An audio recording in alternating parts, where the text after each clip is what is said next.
Good morning. Could there finally be justice for the victims of rape gangs? The Home Secretary relents to mounting pressure and announces a series of urgent local investigations. And I can announce new action today to help victims get more investigations and prosecutions underway. But this ignores calls for a full national inquiry, despite the lawyer of many victims telling GB News the abuse gangs operate everywhere. It's in every town and every city. Kids on the street are being exploited for sex. The Prime Minister stops off in Poland to begin talks for a new bilateral agreement. Is Labour getting too cosy with the EU? As Canada prepares to host the Invictus Games, we're meeting some of this year's most inspiring competitors. Yes, join me as Team UK prepare to join Prince Harry in Canada for the Invictus Games, the first time winter sports have been included for the competition for veterans and serving personnel. It's a branded a national embarrassment. We find out just how many billions it'll take to fix them. Here's a question for you today. How often do you use your landline? Probably doesn't look like that old thing you can see on the screen. Well, be warned, there are big changes coming. Stay tuned to find out when the big switch-off is happening. And in sport, a very lacklustre Manchester United, very nearly well beaten by Southampton, but end up winning. Work that one out. Brighton get their first Premier League win since November at Ipswich. And in tennis, Danielle Collins has done herself no favours with crowds at the Australian Open. It's another grey start out there for many of us, but there will be some sunshine in places. Find out where in the forecast coming up soon. It's just gone 6 o'clock. I'm Stephen Dixon. I'm Ellie Costello and this is GB News Breakfast.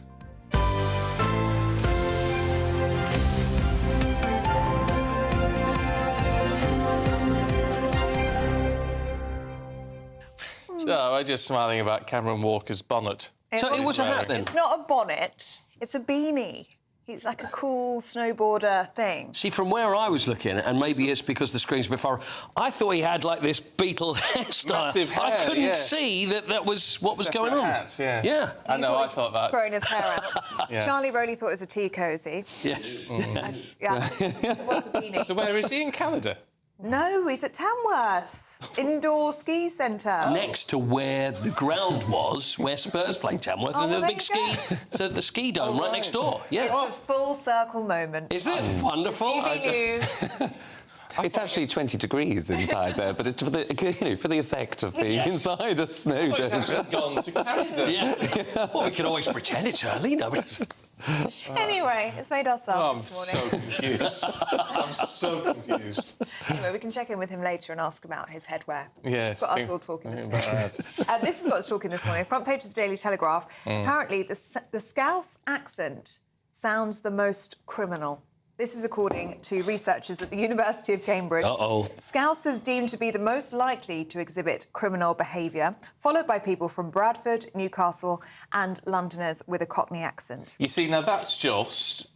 I mean, that's really bad. It's like the old adage people used to say, you know, to Scousers, or, you know, don't leave anything about the house if you've got a Scouser coming and all that. Right. It's this, like, a really old trope that Well, it's now still been backed exists. up by the University of Cambridge, it would seem. But apparently, if you've got a Welsh accent, a Scottish accent or received pronunciation, you are deemed as being the least likely to commit crimes, and you're very trustworthy. So basically, what they're saying there is, if you're working class, or That's exactly what they're sounds saying, like yeah. working class, then you're more likely to be a criminal. Absolutely, yeah.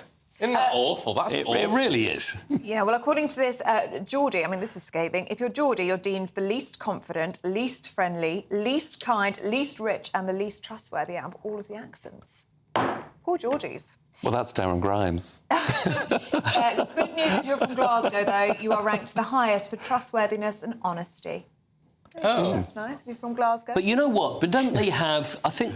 I think Sky did it, and a lot of companies did it, where they would have the call centres. Oh, yes. They would base them in Scotland because the Scottish accent they found was more friendly Yes, to people, I and think people it would is. trust more than other places. So they were even careful about where they would have their call centres because of the accent. I think the Scottish accent is a lovely one, and well, if you're from Cardiff, I think you just sound so warm and friendly. Really? See, I love a good Essex accent. See, I like it. Yes. Oh, of course you do. Of course. I like it. I like. You see, my two. I like Scouse. Yeah, Scouse is nice. And I like Geordie. See, I love a Belfast accent. I love Northern Irish. Yeah. You love Amy? I do. I do. It's, but I love the accent. I do love the accent. Charlie Rowley, your favourite accent? I do like. Posh. Well, no, I'm. They say opposites attract, so I don't mind. I don't mind a northern accent. I don't mind a northern accent. But Welsh is lovely. I think Welsh, and if they can sing to you as well, I think because the Welsh have got beautiful voices, obviously. I know you're a big Harry Seacombe fan. More Tom Jones. More Tom Jones. It's not unusual, Paul. It's not unusual. Well, let us know. What are your favourite accents? What do you think is the friendliest? Is it if you're Welsh, Scottish, or have received pronunciation like Charlie Rowley?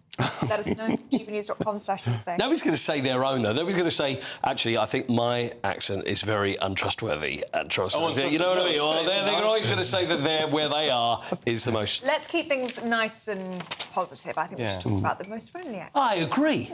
Very nice. Welsh and Scottish. And Essex. Northern, West.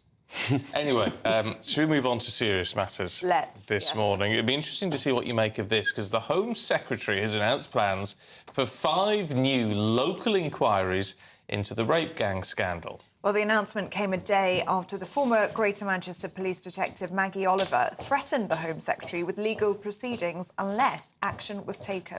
Well, police forces will be encouraged to reopen cold cases. Victims are urged to report historic cases. Well, here's what the Home Secretary said in the House of Commons yesterday. Effective local inquiries can delve into far more local detail and deliver more locally relevant answers and change than a lengthy nationwide inquiry can provide. So Tom Crowther, KC, chair of the Telford inquiry, has agreed to work with the government to develop a new framework for victim-centred, locally led inquiries where they are needed, and as a first step, to work with Oldham Council and up to 4 other pilot areas. Well, the announcement met with criticism from the Shadow Home Secretary, who called the plans wholly inadequate. The Home Secretary just announced government support for only 5 local inquiries. Let me say this is wholly inadequate when we know up to 50 towns are affected. So I have some serious questions for the Home Secretary. Firstly, how are the other 40-plus towns supposed to get answers to the questions that they have? Well, let's speak now to former advisor to Michael Gove, Charlie Rowley. Good to see you this morning, Charlie. Good morning. Do you think this goes far enough? I don't think it does. And I think you'd be hard-pressed to find anybody that thinks it goes far enough. You don't have to be in politics. You don't have to be a political pundit or of any kind of political party to work out that if you've got up to 50 towns that have been highlighted or reported where there is an issue of not grooming gangs, but rape gangs that are going on in our country, the idea that the Home Office has decided to only investigate up to 5 towns I think is suboptimal. But isn't there an argument to say you learn the lessons from these 5 sample towns and then apply it nationally? Well, I think if you take them all into... I mean, 5 different towns are going to have an inquiry taking place, a local inquiry taking place. They're basically going to be doing the same work in 5 different areas. Yeah. So the idea that they can learn from each other, I think we're beyond that now. I think people want a national inquiry because we've had local inquiries in the past. We've had one in Telford. We've had one in Manchester, where the Labour mayor of Greater Manchester, Andy Burnham, has said, I support a limited national inquiry, but a national inquiry nonetheless, because at a local level, you can't compel witnesses to come forward if you want them to, and that includes the police that are part of some of this, the problem, because they've been too cosy up to social services and to people and to schools and to the authorities who should be looking after these girls who are the victims. And I just think it's very difficult. If you are a victim and you're listening to the Home Secretary yesterday, if you were listening to the Home Secretary yesterday, who was saying that you want victims to come forward and you want police forces to open cold cases that you said at the start, what kind of backing and what kind of belief do you have in the system when you're just limiting it to 5 individual areas where you could be a victim in a town that has been reported in the press, but the Home Office is not going to look into it. I just think the Home Office, John Reid said years ago that the Home Office was not fit for purpose. And how many times and how many cases do we have to talk about, whether it's the Windrush scandal, whether it's the police going a little bit woke, where they're not investigating crimes that we want them to? Who is in charge of the Home Office? Where is the leadership in the Home Office to say, you know what?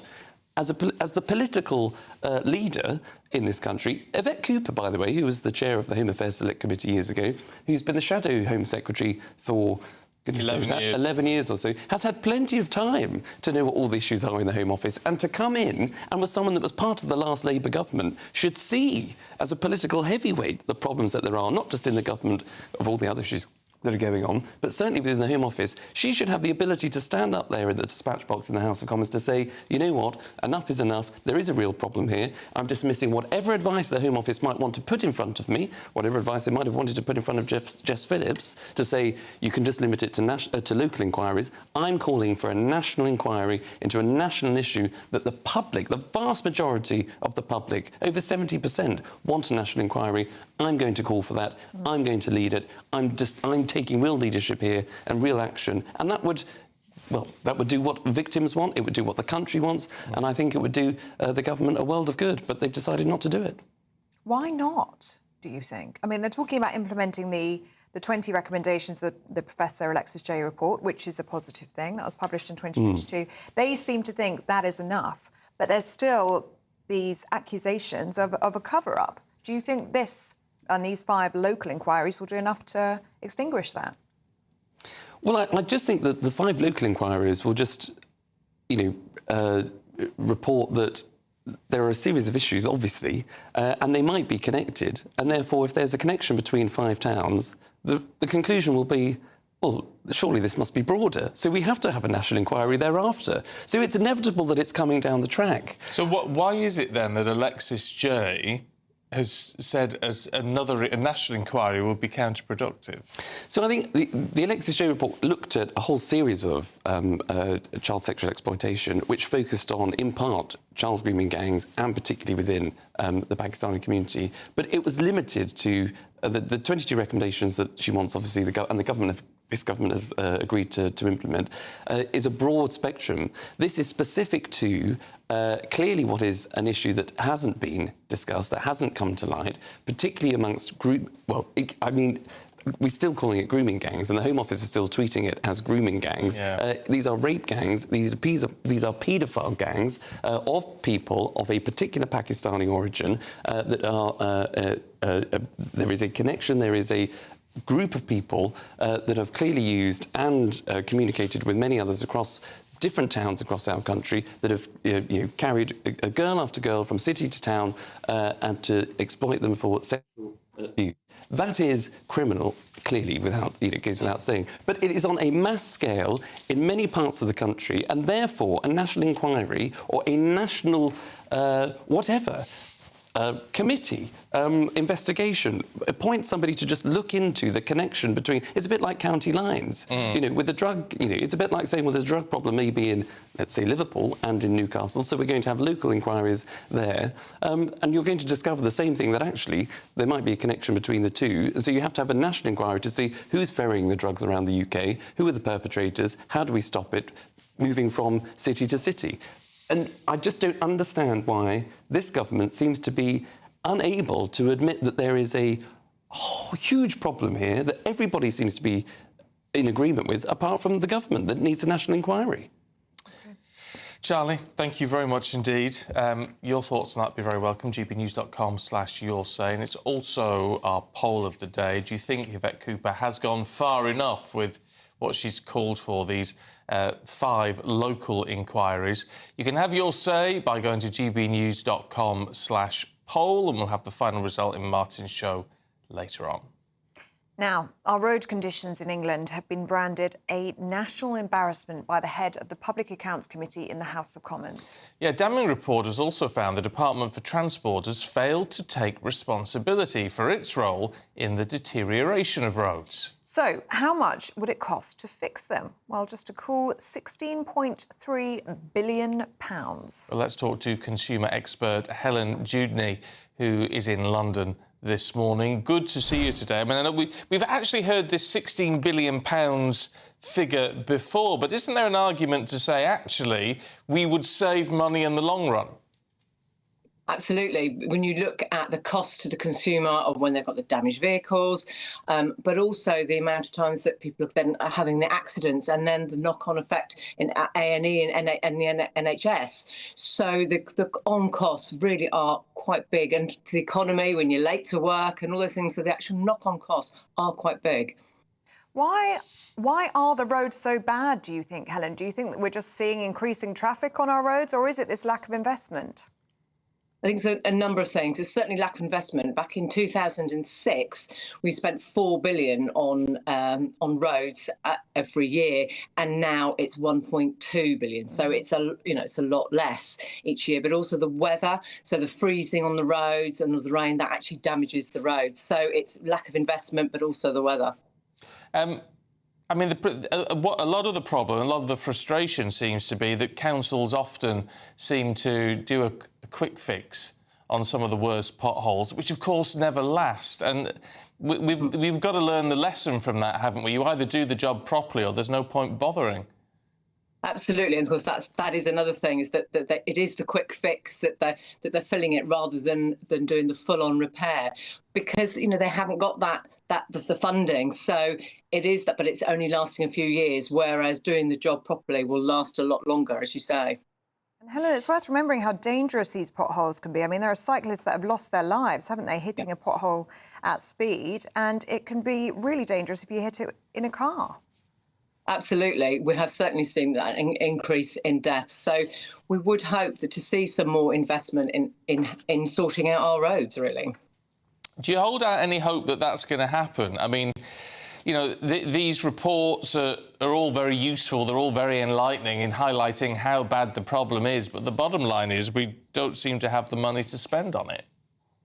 Yeah, I'm not hopeful of getting that money at all, because absolutely every sector you look at has had underinvestment for so many years.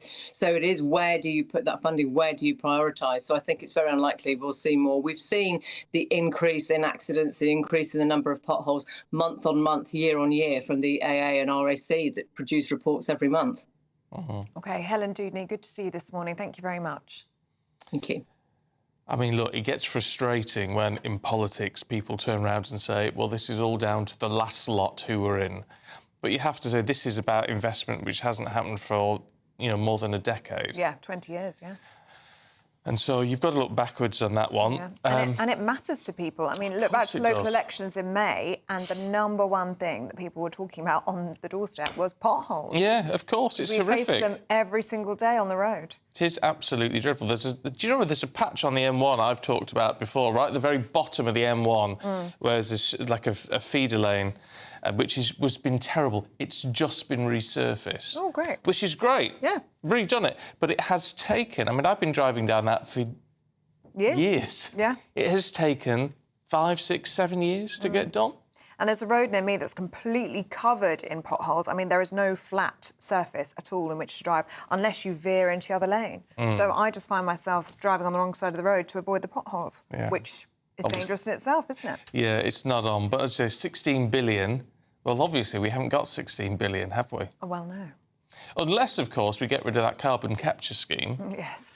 Which is 22 billion. 22 over 5 years. Yeah. Yeah. So if we swapped that money into rebuilding the roads, it would make a big difference. But Ed Miliband wouldn't be happy, obviously. It's just that might be a popular move, though. Let us know what you think. gbnews.com/you'll-say. It's 18 minutes past 6. Let's have a look at some of the other stories this morning.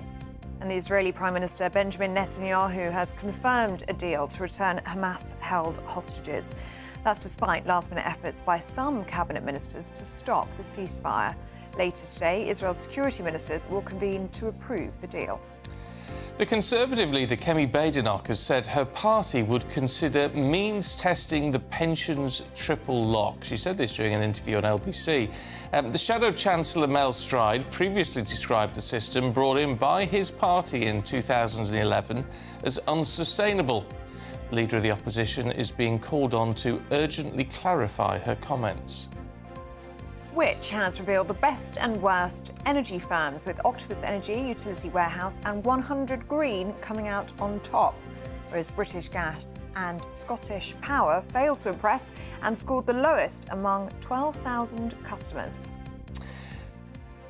And young workers need more time off for stress compared to their older colleagues. That's according to a new report by Mental Health UK. It identified 1 in 3 employees in the 18 to 24 age bracket took time off work last year for their mental health.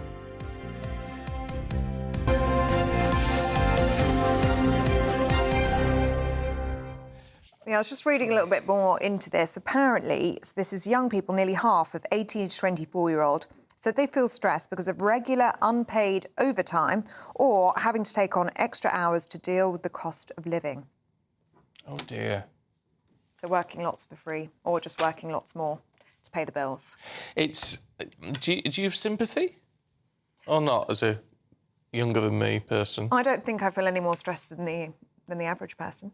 It's just the idea of taking it, saying, I can't come in because of my mental health, which I don't think anyone over the age of about 30 or certainly 40 would ever think of doing. No, well, it wouldn't be an option, would it? It's just... the problem is you don't want to sound like you're diminishing people who actually have mental health problems. And there are people out there that do, yeah. Of course, and that needs to be addressed. It's the idea that it's almost become the new bad back. Yeah. And just the everyday stresses of having to work long hours. I mean, we've always had to work long hours, haven't we? Yeah. And that doesn't require a day off, you would think. Yeah. Anyway, let us know what you think on that one. gbnews.com/you'll say. Oh, yeah. OK, let's have a look at the weather. Here's Aidan.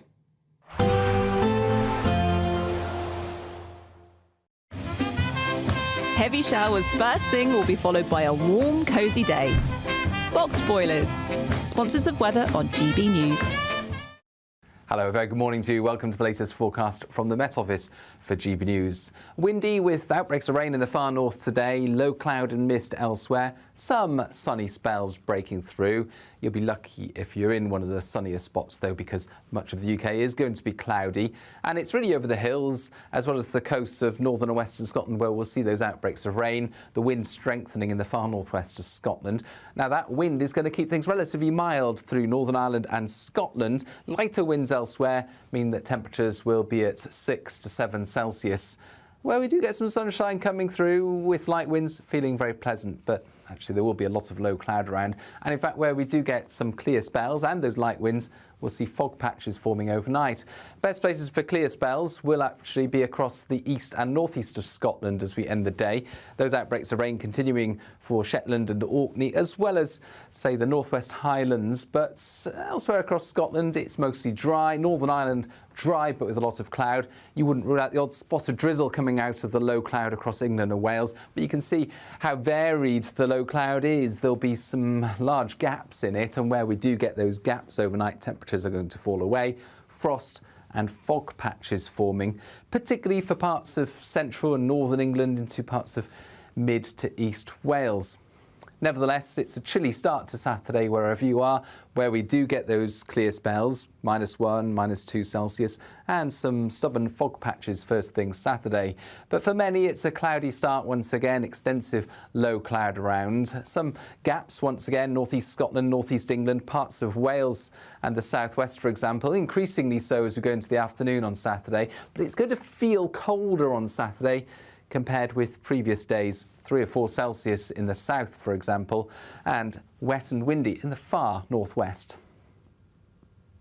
Expect a warm front, moving from the kitchen right through to the rest of the house. Boxed Boilers, sponsors of weather on GB News. Good Afternoon Britain isn't just about us. The wonderful thing about this programme is it's about everyone watching. It's an interactive programme. Well, there absolutely is something to see here, and we're going to be talking about it more. Whether it's breaking royal news, Will, please bring us up to date. or indeed a particularly punchy speech in the House of Commons, Very, very curious. we bring it to you live, and then we bring you live reaction as well. That's Good Afternoon Britain, weekdays from midday. Only on GB News, the People's Channel, Britain's news channel. Good Afternoon Britain, weekdays from midday. People living with obesity are people, and they deserve the right for treatment and care as much as anyone else. What we need to understand is that obesity is a chronic condition, or a disease, as some people call it. It's not a choice. And this is the bit that people really struggle with, is that people think this is a lifestyle choice and people have done this to themselves. What we now know is the science and the evidence shows us that this isn't a choice. People have genetic predispositions for living with obesity. What we need to do is be a bit more compassionate and caring to people that live with obesity and support them to make healthier choices, not actually just discriminate and tell them that they're doing something wrong when, you know, if I had asthma, for instance, you wouldn't be saying the same thing to me there. But then it's exactly the same. Usually, if you're going for an operation of some form or other, there'll be often there is a criteria. So my mother, she had a knee operation. They wanted to make sure her blood pressure was right and all these things. This is, to hear somebody say that obesity isn't a choice just because you've got genetic predisposition to it, it's just exactly why people seem to be legitimizing being overweight. Ozempic has proved that people are overweight because they eat too much. Because Ozempic tells you to stop eating, it makes you think that you've eaten and makes you feel full, so you don't eat. You may be predisposed to anything, but you also have a large percentage of responsibility to make sure that doesn't happen. So absolutely, it is in the patient's best interests, because if you're overweight, it'll take you longer to heal. You're more likely to have complications, the same if you smoke, and also the outcomes are usually better. So for a smoker, if you quit, say 4 weeks before surgery, your 25%, your risk is lower of respiratory complications. So this is literally, of course it's discriminatory, because you have to decide, you have to prioritise the people that are likely to survive the operations. GB News, the People's Channel. Hi, I'm Michelle Dewberry, and my show is your opportunity to cut through all the noise and dive in headfirst to some robust debates. Ideas clash. Situation, isn't it? Because the failure is... You're deliberately avoiding my point. Nothing's held back. And if you think this is the end of it, wait for more. And we do not shy away from the difficult stuff. Sometimes I want to shake people and say, if only you understood. So join me on Jubes & Co. weeknights at 6 p.m, only on GB News, Britain's news channel.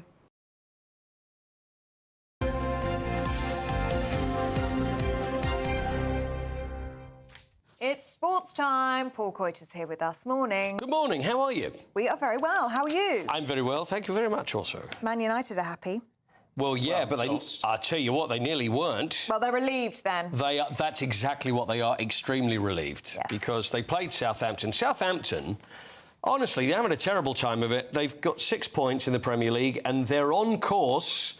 This is not something that they want to be possibly the worst Premier League team there's ever been.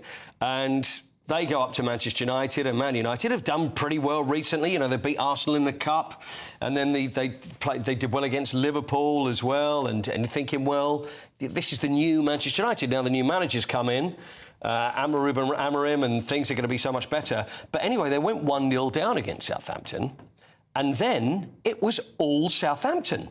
Fans could not believe what they were seeing. You've got Southampton fans are actually singing "Can We Play You Every Week?" You know, tongue-in-cheek. How must you be because we're winning away, they were singing. Even the Southampton fans couldn't believe it.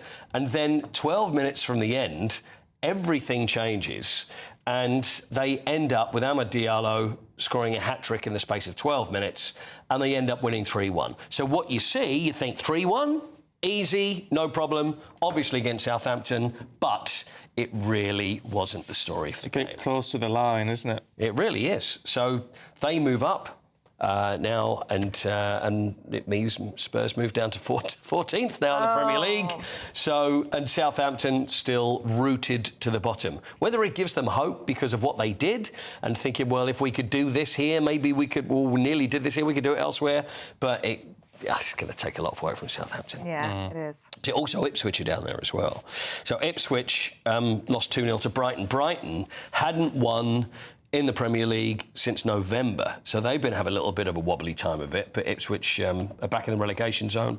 18th, that's on goals scored, just below Wolves. So Ipswich 0, Brighton and Hove Albion 2. They're the 2 games yesterday. Can we talk about the tennis? Yeah. Just because there's... I just think this is a fascinating story. You've got to get the crowd on your side, haven't you? Yeah, well, Australia, vociferous is probably what we could use. They're allowed... They are a loud group of fans at the Australian Open. Wimbledon is probably the most reserved, I think it's fair to say. Yes. It gets a little noisier. The States is a little louder than that, but Australia, they really go for it. They have this party court that I mentioned. Everybody can drink and have a great time. Now, Danielle Collins, America. Now, I'll show you in just a second in 2 parts of this. Now, Danielle Collins, American, and she's world number 10, or she's the 10th seed, and she beat a player called Destiny Ava from Australia. Realise it's nothing personal to you, Danielle. It's just that you're playing an Australian. Yeah, of course. So, what do you think? I think it's stupid. But she's reacted that way. Because next time she plays, it's going to be vicious. Well, you wait, because this is what she said in the... You think, Danielle, someone's got to shout for the go, calm it down, let it go. She was then interviewed straight after the game. This is what she had to say. You have to calm down a bit there. That is not doing you any favours. You've just paid to have a holiday. Yeah, it's like, you keep booing, I don't care, I'm going to the Bahamas, you're not, and it's like, what are you doing? It's not like that they hate you, it's just that you're playing an Australian. So now... I can hardly wait for the next game she plays because they're going to be on her. Very awkward for herself. She really has, really silly, you know. And also, often when you see people react that way, it's like, well, I don't care. Yes, you do. You care a lot, and otherwise, you just would have kept your mouth shut, kept playing, and then got back into the locker room. It just isn't very sportsmanlike. Exactly. That's what I do when I get booed constantly. I usually actually blame someone else, and it's not... So they're still basically booing you when I'm on. That was the old one, that was the Spinal Tap, so that's it. Yeah. Just keep it zipped, Danielle. Oh, dear me, dear me. Very awkward. Not good. Thanks, Coity. Thank you. Right. If you want to go on a fabulous holiday to the Bahamas, like Danielle Collins, you could if you're the winner of our biggest ever giveaway, £50,000 in your bank account, tax-free, by the end of this month. Here's how you enter. There's just 2 weeks left to grab your chance to win our biggest cash prize so far. £50,000 in tax-free cash. How would you react if you won? Oh my God. That's a big surprise. Amazing, just the best feeling ever. I'm in shock. That is absolutely fantastic. Thank you. For another chance to win £50,000 cash, text cash to 63232. One entry costs £2 plus one standard network rate message. Or text bonus to 63232. 5 entries cost £5 plus one standard network rate message. Go to gbnews.com/win. Entries start from just £2. You can call 0903 681 3232. Calls cost £2 plus your network access charge. Or post your name and number to GB10 PO Box 8690 Derby DE1 9TT. UK only. Entrants must be 18 or over. Lines close at 6 p.m. on the 31st of January. Please check the closing time if listening or watching on demand. Good luck. Yes, good luck. Still to come, we're going to be crossing over to Tamworth and to Cameron Walker, who appears to be in a beanie or a bonnet, we haven't decided, to hear all about Team UK's final training session before the Invictus Games. That's next.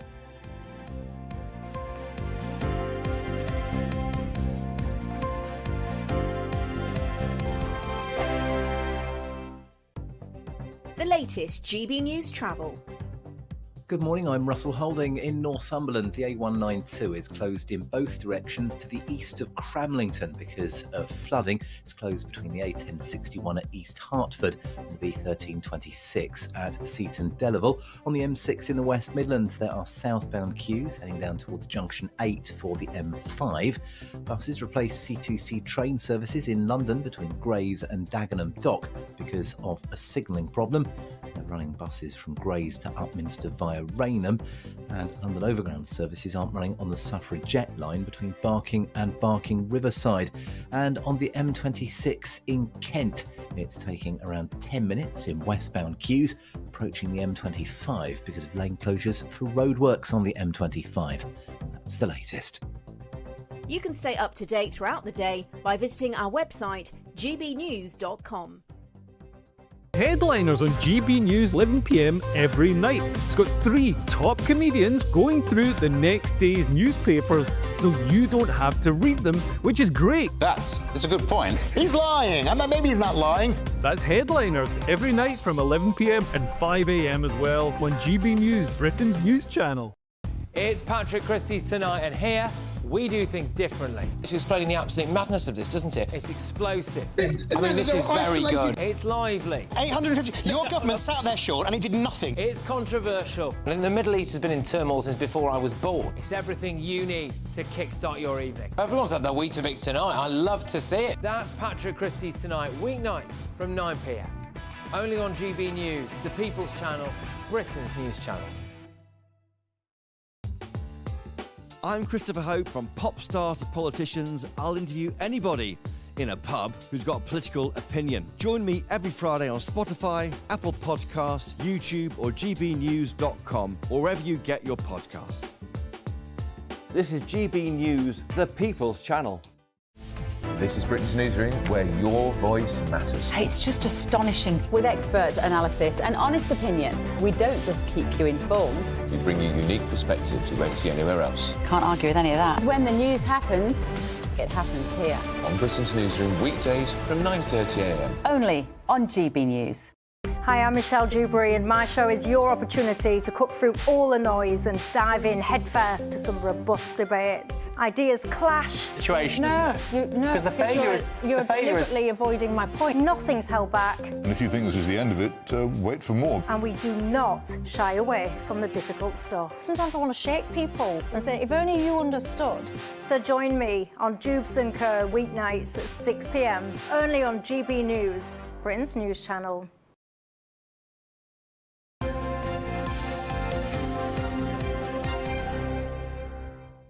6:37 now, 3 weeks until Team UK departs for the Invictus Games in Canada. So the team is doing their final preparations. Well, the Royal British Legion and Ministry of Defence are hosting a multi-sport camp for the competitors and their families to commemorate the final training session before the Games. Well, there for us in Tamworth is our Royal correspondent, Cameron Walker. Morning, Cameron. Good morning, Stephen, from a very cold snow dome in Tamworth. The Invictus Games, of course, founded by Prince Harry back in 2014 with the help of the Royal Foundation, and it's the 7th Games this year. We're expecting 500 competitors from 25 nations, and it's the first time that winter sports has been included. And as you mentioned there, Ellie, it's the Royal British Legion and the Ministry of Defence who are supporting Team UK, and I'm delighted to be joined by Team UK's manager, Lou Asian. Welcome to GB News, Lou. Thank you. So first of all, it's all about recovery, isn't it, for these veterans and serving personnel for the Invictus Games? Yeah, that's right. So we've got 60 competitors, 2 travelling reserves who are wounded, injured and sick, and they're using the Invictus Games as part of their recovery. And we have serving personnel and veterans. And how has training gone so far, particularly with winter sports being included for the first time, adaptive skis and things like that? Yeah, that's right. So the whole process started about a year ago, and we've had a whole variety of training camps dotted around the country, and then using our base at Lilleshall, and we've included the winter sports, which is really exciting for us, and it just shows how inclusive all activities are. So with the winter sports, we have a range of adaptations. Some personnel don't need any adaptations, they just get on and ski or snowboard, but we do use equipment like the 6 skis, or maybe some people might want to use outriggers just for a bit of stability. And talk to me about some of the challenges which competitors have gone through to get to this point, and how the Invictus Games helps them kind of get on in life. Yeah, I mean, the Invictus Games is great for them because, as I say, it's part of their recovery, but it's also about their friends and family.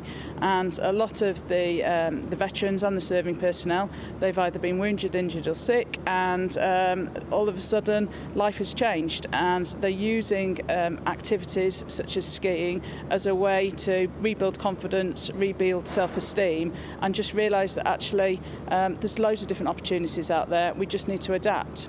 And how are they feeling? Because we're getting pretty close now, aren't we, to you flying off to Canada? Oh yeah, I mean, this is our last training camp. We're all together, all the friends and family are with us, so it's a really exciting weekend. But we know that we've got Canada in literally a couple of weeks' time, so we're really excited. And of course, the Duke of Sussex is very much helping with the Invictus Games. He founded it. Is he in regular contact with Team UK?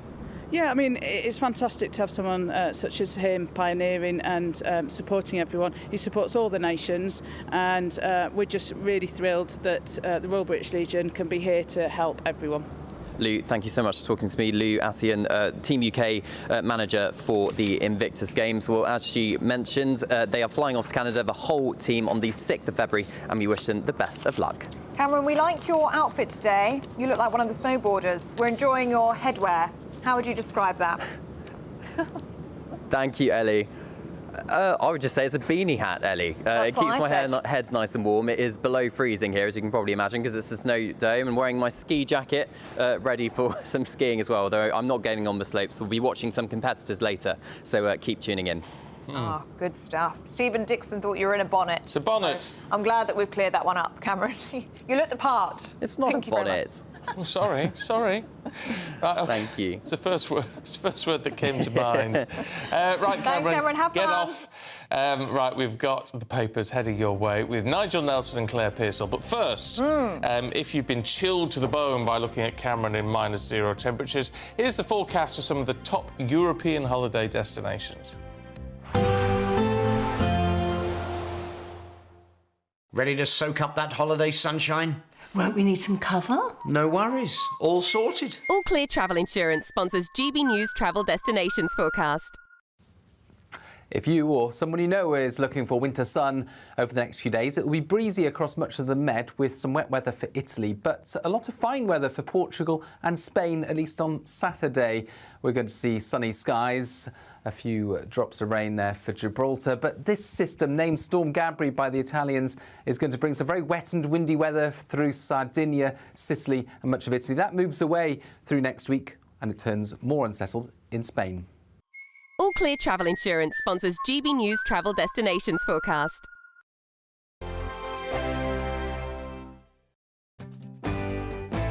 I'm Martin Daubney. This is GB News, Britain's news channel.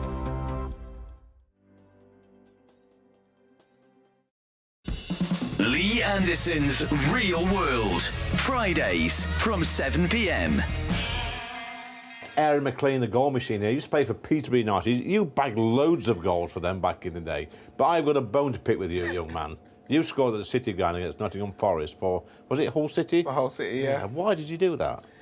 Well, that was my job, unfortunately. I must say, that was actually one of my favourite goals. Was it really? Because I remember, obviously, playing at the City ground, unbelievable stadium, historic. It is great. So, and we beat you 1-0. OK, no need to rub it in.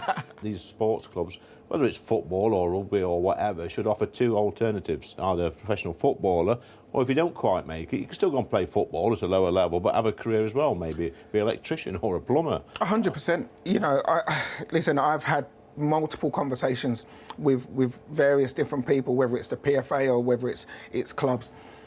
Even players who do have careers, you know, there's so many that don't make it and don't quite make it to the level or only play at a lower level. There's so many that do have long careers, but once you come to the end of that, you've spent, you know, for me, I spent 20 years as a professional footballer. Once I finished playing, what do you then do for the rest of your life? You know, at 35, once you retire, you still have to have a purpose in life. Yeah. But I'd almost be starting from ground zero. I'm fortunate that I went into coaching and then went into the media. Yeah, that's good. But for every one of me, there's hundreds that don't. And I've got so many friends who, I've got to say, you know, have really, really struggled on the, you know, mental health side. Yeah, it's a good point, actually, because you go from, like, playing in stadiums, big stadiums, small stadiums, crowds, singing your name, and all that sort of stuff, that adulation, the buzz of winning games, and, you know, the downs of losing games, and you go from that to sort of nothing when you finish. I mean, that's a big come-down area. It's a huge come-down. GB News, the People's Channel. Thank you, Britain. Thank you for watching. Thank you for listening. Thanks for subscribing. Thank you for your support. It's you that make us the People's Channel. As we reflect on our journey so far, we're filled with immense gratitude. You mean the world to us. We couldn't have reached this point without you. As a very special thank you, we are giving you the chance to win one of 50 GB News thank you boxes. They're worth £50 each. For full terms and conditions, and to enter, just go to gbnews.com/thank you.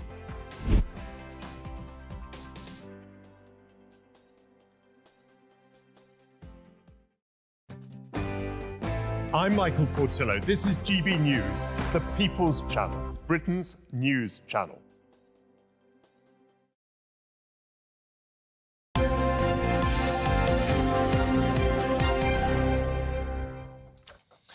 Let's go through the papers at 6:45 with former Conservative advisor Claire Pearsall and her long-suffering husband, our senior political commentator, Nigel Nelson. I thought I'd better play it in your favour for once, Nigel. Thank you very much. Claire, let's start with the Daily Mail, should we? What are we to make of this inquiry, not national inquiry, sort of 5 local inquiries into rape gangs that Yvette Cooper's talking about? I think this is largely pointless. We don't know. We only know one of the areas, which is going to be Oldham. We don't know where the other areas are going to be. We don't know what the terms of reference are going to be. And they cannot compel witnesses to come forward. So you do wonder why you're handing local areas the ability to look into the problems in those areas, which were probably largely caused by people in those areas, local councils, local police forces. You're asking them to mark their own homework. It doesn't really strike me as a good use of time. It's going to be very expensive and inevitably is going to end up with a national inquiry at some point. So why not just get started? Let's put some of the Alexis J recommendations in order and have a wider inquiry into those areas, a proper one. But Alexis J says there shouldn't be another inquiry. I think there should. Now, I'm bow down to her superior knowledge. She did a very good review, but it was into child exploitation in general. It wasn't specific to what we're looking at now. So there was a time for her inquiry because we do need to look at abuse of children, absolutely. But all children ought to be protected. Yes, they should. But now we've moved on and now we are seeing the extent of an issue in certain areas. Why do we not want to circle in and say, actually, we need to look specifically in certain areas, at certain demographics, at certain problems, which will affect all children as well, because it's not just going to be confined and it's never going to happen again. We don't want that to happen in other areas. So I do think that we need to look at it. Is this just kicking the can down the road? I mean, if there are local investigations into 5 areas and the same themes are in those 5 areas, that will just open the door to a national inquiry because more needs to be exposed, clearly. I think you're right. I think that is eventually what happens. What's clearly happened here is that Yvette Cooper has caved in to political pressure stoked up by Elon Musk. And as a result, she's come up with something that seems to have pleased no one. The survivors don't seem to like it. The Tories certainly don't like it. Even Labour's Sarah Champion is against doing it this way. What should have happened was actually where the government were previously, and that is that the priority must be to protect children in the future. The best way of doing that was to implement the J report, particularly a child protection authority. Then if you feel you needed a national inquiry, which I think Claire's right, we're going to end up with one anyway, you then look at how those measures are working. Are they the right things to put in place that will deal with it? So the idea you can actually, in the next 3 months, be able to do all the things that people are asking for, it is just not a goer. I mean, what strikes me from this is it was the and I hate to play politics with it, but obviously politics is part of this. It shouldn't be, but it yes. shouldn't be, but it is. Is that politically you've got to address this, and they don't seem to know how. Well, I mean, that's why I think they're right in the first place. The way to address it, you start the process by getting the J recommendations in place that the Tories didn't do. That's stage one. That's the way of protecting all children. Then if you need to look into, after you've done that, you could then look into the grooming gangs to make sure the measures that have been put in place deal with that too. But do they think this issue is just going to go away? Or the pressure is going to go away? The Labour government don't seem to be able to deal with any kind of criticism, whether it is fair or not. The minute they come up against something and say, this is the decision we're taking, and everybody turns around, especially the opposition, which is what oppositions do, saying, no, you're wrong, you need to do this, it's awful, they tend to bow to that pressure. They are so risk-averse. They don't want to upset anybody. They don't want to look like they don't know what they're doing.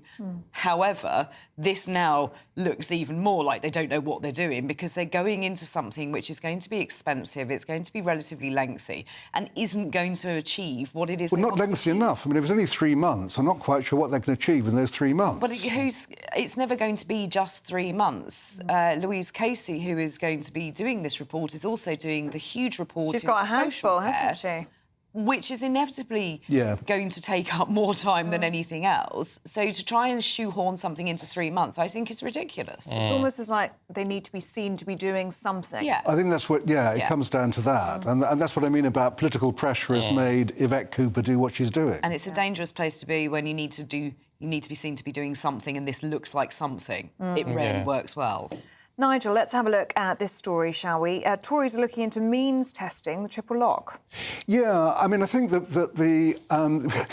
first of all, Kemi Badenoch says she wasn't going to do any policies for the next 2 years, and suddenly here we have a policy.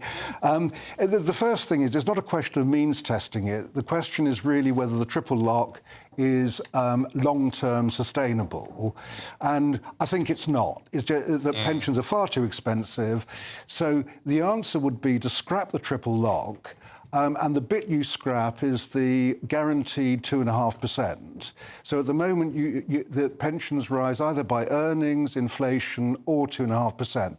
2.5% has been used for three times since 2011. So if you get rid of that, it's put pensions up by about 60% compared to earnings at about 40% in that period. It would make it more affordable. We are facing a crisis coming up. At the moment, that there are 3.5 workers to support each pensioner. By 2030, that's down to 2.5. By 2070, down to 2. So something needs to be done. Means testing doesn't really go far enough. You have to really completely relook at the triple lock. I tell you what, it won't be a pensioner at the moment because you just feel like whether this is a justified or realistic approach or not, as a pensioner, you just feel like you're under attack at the moment. You certainly do, and I think it's a little bit rich of the Labour Party to go putting out social media hits saying the Tories are going to take your pension when they're the ones that have just raided pensioners for winter fuel allowance. Doesn't that work the other way around, though? Can the Tories now attack the winter fuel allowance decision when they're saying they're contemplating this? But are they contemplating it? This was a comment made by Kemi Badenoch on a radio show. It isn't an official policy. It hasn't been put out as an official policy. Yeah, but it's illegal. She's thinking about something. Loose lips sink parties? Oh, well, absolutely. I was listening to it live last night in the car and it was sort of my jaw dropped open that she'd actually ever said it, because that hasn't been any kind of topic of discussion around Conservative politics. So it's interesting that it has come out, but I do think that Labour needs to perhaps button their lip at this one because it isn't a policy and they're making it as we're taking money from pensioners when that's what they're doing. Well, yeah, I mean, I'm against the idea of taking away the winter fuel allowance. It should be taxed instead. But I mean, certainly this would reduce pensions. But the question really is, are pensions affordable in the long term? And the answer is they're not. Oh, there's a cheery thought. All right, Nigel, Claire, thank you very much indeed. We'll see you a little bit later on. Thank you. Let's take a look at the weather.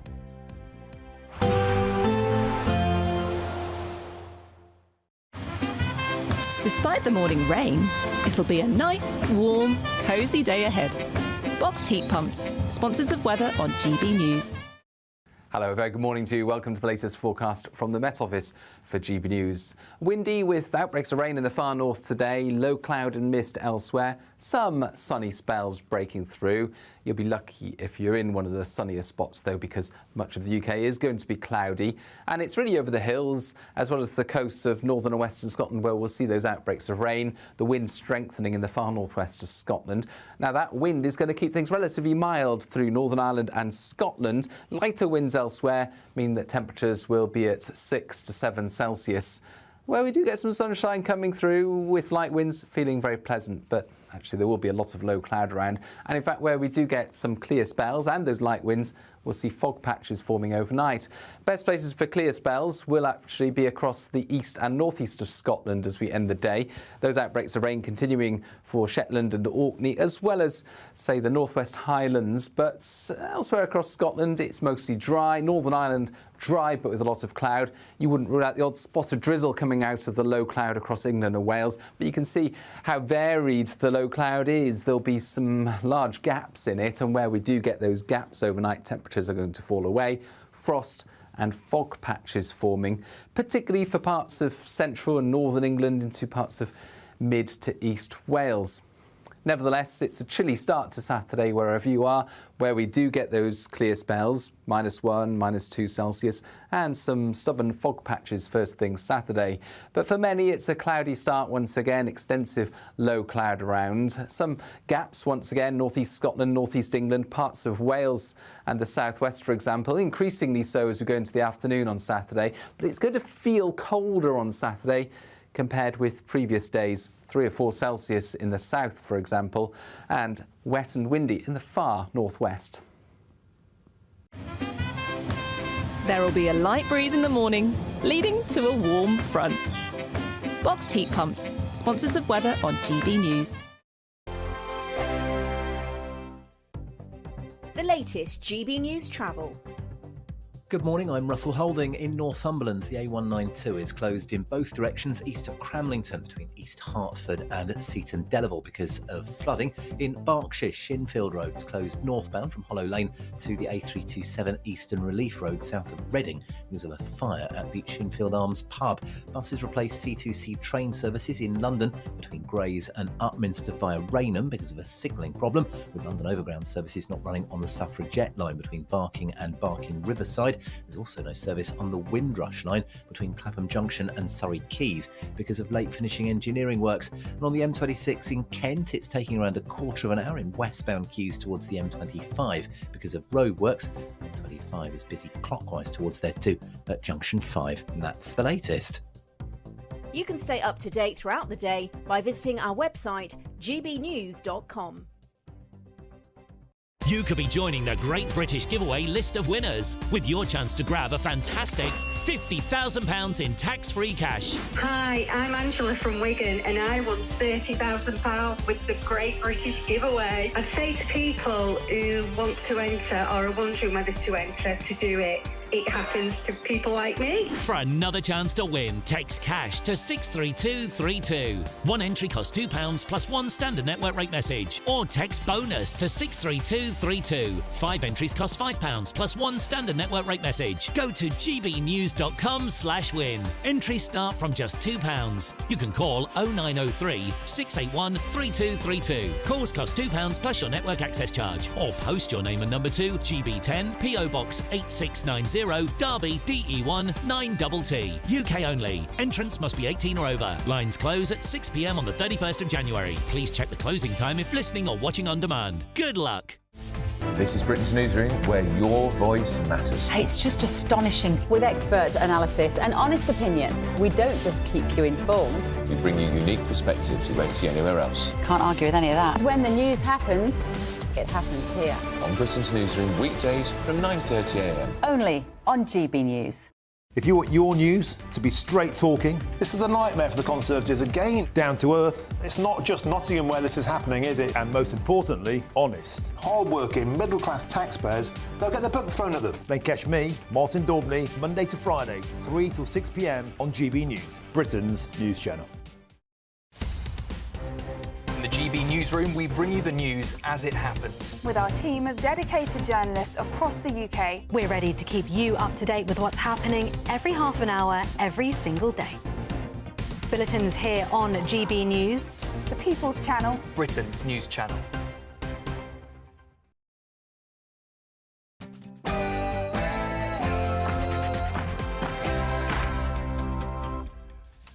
Good morning. Could there finally be some justice for the victims of rape gangs? The Home Secretary relents to mounting pressure and announces a series of urgent local investigations. And I can announce new action today to help victims get more investigations and prosecutions underway.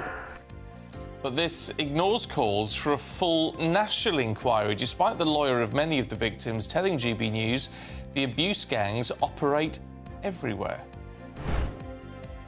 It's in every town and every city. Kids on the street are being exploited for sex.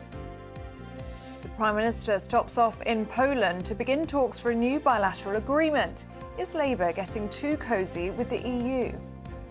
As Canada prepares to host the Invictus Games, we're meeting some of this year's most inspiring competitors.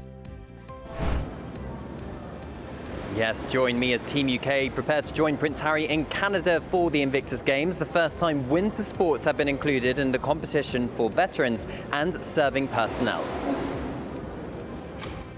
How often do you use your landline? Well, be warned, big changes are coming. Stay tuned to find out when the big switch-off is happening. And in sport, well, the score doesn't tell the whole story as Manchester United beat Southampton 3-1 Old Trafford. Brighton get their first win since November at Ipswich. And at the Australian Open, Jacob Fernley, who knocked out Nick Kyrgios, is beaten in 3 sets by Alex van der Zverev. It's another grey start out there for many of us, but there will be some sunshine in places. Find out where in the forecast coming up soon.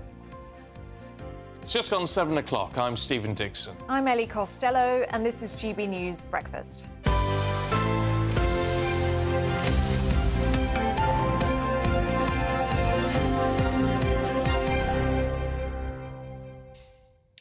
Look, we're going to talk about the grooming gangs. So we shouldn't say grooming gangs, actually, rape gangs. And if you ever read any of the detail, well, not that I'd advise you to, it's utterly horrific. Anyway, we're going to talk to Charlie Rowley about this in a minute as well, but the Home Secretary has announced these 5 local-led inquiries into all of this. Is it enough to keep the pressure off, to actually get any action done? Let's see what the leader of the Liberal Democrats, Sir Ed Davey, makes of it all, because he joins us now. It's very good to see you. Welcome to GB News, Ed Davey. What is your reaction to what Yvette Cooper has announced?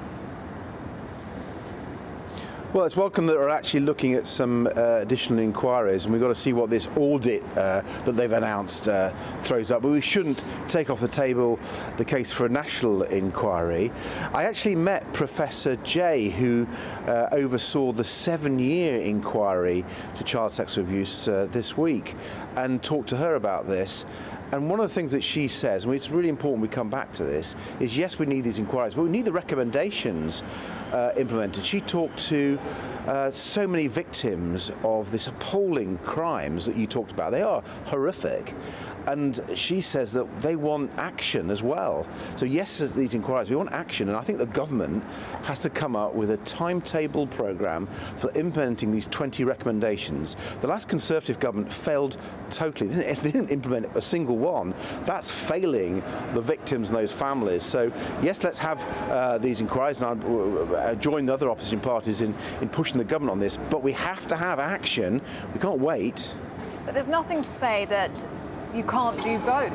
The government was saying yesterday that all 20 recommendations will be implemented. But why can't we have a full national inquiry? GB News has exposed that this is happening in at least 50 towns and cities in this country. This inquiry is only going to look at 5. Why wouldn't anybody want this to be exposed and for these perpetrators to be held to account? Oh, I completely agree. We've got to hold these people to account.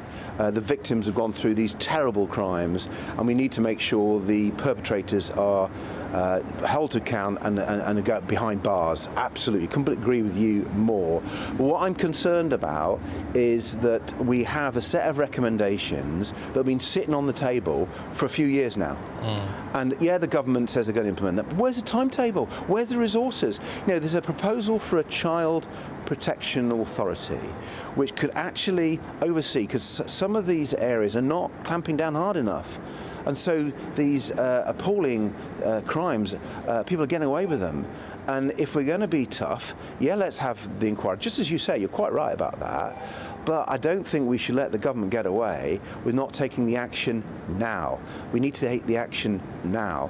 And I think that's what Liberal Democrats would urge the government and all opposition parties. And I'm sure you would agree, we do need action now. So why is it then that someone like Yvette Cooper, who has been in her role either as the Secretary of State or Shadow Secretary of State in this for more than a decade, isn't grabbing the bull by the horns here, as you say, getting these recommendations implemented immediately and talking about a national inquiry to look at the scale of this and how to prevent it across the nation? Why not take this on, sort of head on? Yeah. Well, I think it's a really fair point, and that's what we'll be arguing, have argued in Parliament. But I also think the blame should go to the Conservatives, and even Kemi Badenoch herself, because she was a children's minister, with these proposals on the table. And it's quite shocking, actually, when you look, and I talked to Professor Jay face to face. She was trying to get the last Conservative government to implement just one of her recommendations, and they didn't. Yvette Cooper's got to go much faster. I couldn't agree more with you. At least she started the process to be fair and balanced about it. She needs to do more. Absolutely right about not taking the inquiry off the table. But I want to see action. I think the victims of these appalling crimes want to know that other people are being protected. We had a 7-year inquiry. I was really impressed by what Professor Jay said, that they talked to so many people who've been the victims of these shocking events. But we need action. And so we will be pursuing the government day after day, week after week, to make sure that the recommendations that the Conservatives failed to implement are implemented now. So you want action and you'd like to see a national inquiry, you want that still to be on the table. Why then did all 72 of your MPs abstain from the vote on a national inquiry into grooming gangs last week? Because he wouldn't have delivered that. And what was actually before the House of Commons was a reform of the education and welfare system, which would have brought in some extra protections for children. And we didn't want to see those taken away. I was really surprised that Conservatives wanted to take away and not have action on child protection, although I have to say their record in government is so poor on this that it was almost as if they were playing politics with the issue, and I don't think people want that. They want action, they want some honesty, and we really weren't getting that from the Conservatives. Can I ask you about business matters, if you like, because you're going to be calling today, aren't you, in effect, for us to join the customs union, the EU customs union. Now, it just begs so many questions, because why would we want to lose the ability, now that we have it, to negotiate our own trade deals across the globe and cede control to the EU? Well, we wouldn't. What we're proposing is that the UK negotiates a new customs union between the UK and the EU, like some other countries have. I think it would take a few years to do that, but if you do that, you could negotiate that you would still have part of the role in negotiating, and you'd be in a much stronger position. I mean, let me tell you why we're trying to do this. I've got a constituent who's got a great startup business. He's flying cargo around the world, yet because because of the deal that the Conservatives did that took us out of the customs union, he's having real problems getting his planes serviced. He can't get them serviced in Europe because of the deal that the Tories did. He's having to fly, you won't believe this, his Boeing 747s to the United States just to get them serviced at a cost of £400,000 a pop. I don't think anyone voted for to leave the EU for those sorts of massive regulations. And what we're proposing isn't take us back into the EU, but it's proposing to get rid of those regulations, those costs on businesses. I think that red tape the Tories managed to bring in for lots of businesses, it's just quite wrong. And I think everyone doesn't want that bureaucracy, and that's what we're trying to tackle so we can grow our economy. But to many people listening to you right now, it does sound like a backdoor back into the EU. There was a Brexit vote, as you say. People voted to leave. Why are you looking to undo a democratic vote? No, we're not trying to do that at all. We're talking about rules that exporters and importers have to abide by. Let me give you an explanation. There's something called rules of origin, and you have to do all this paperwork when goods are going across borders. It's meant that lots of people aren't exporting anymore. Lots of businesses just have given up because of the red tape.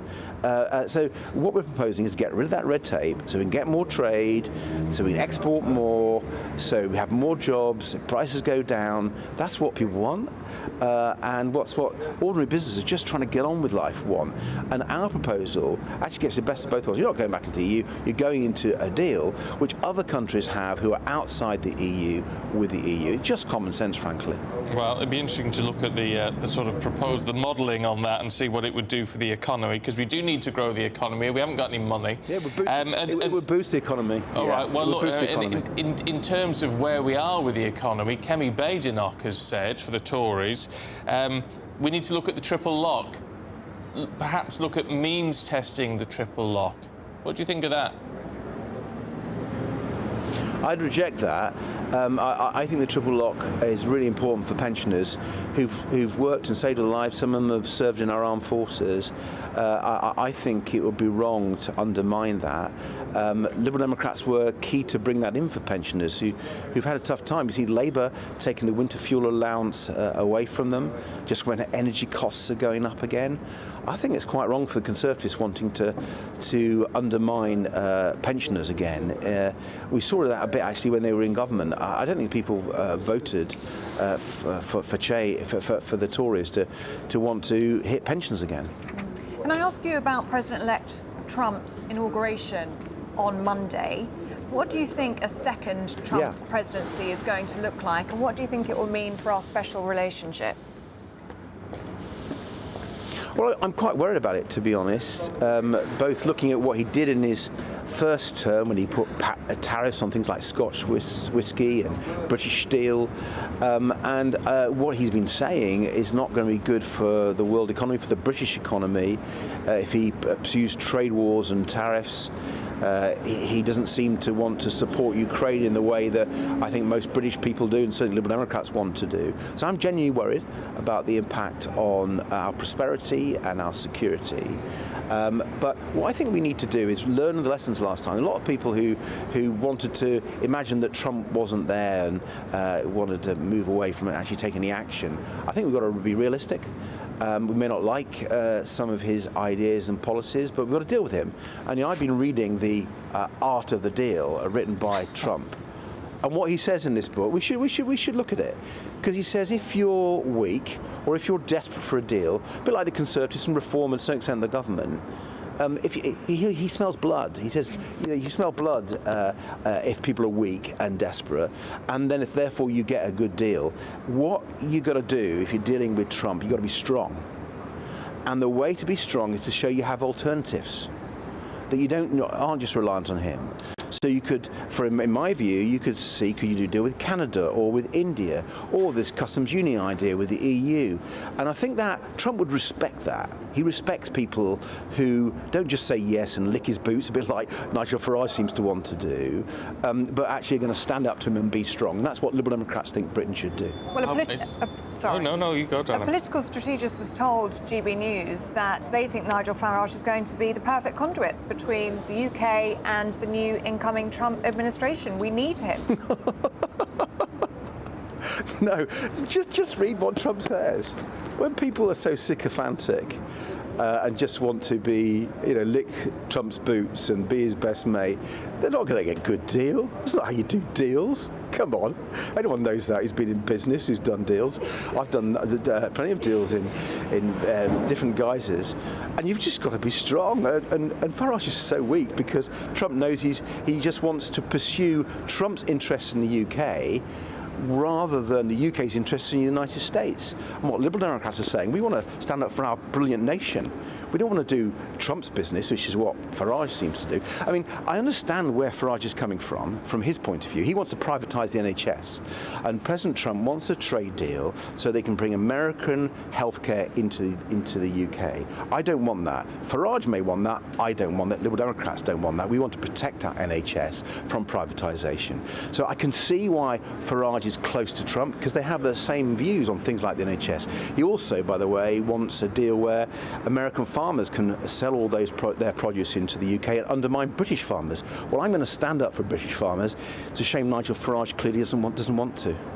OK. Sir Ed Davey, we really appreciate your time. Hope you'll come back soon. Thank you very much indeed. Nice to have an extended Thank you chat. very much indeed. Cheers. As it were. Thank you.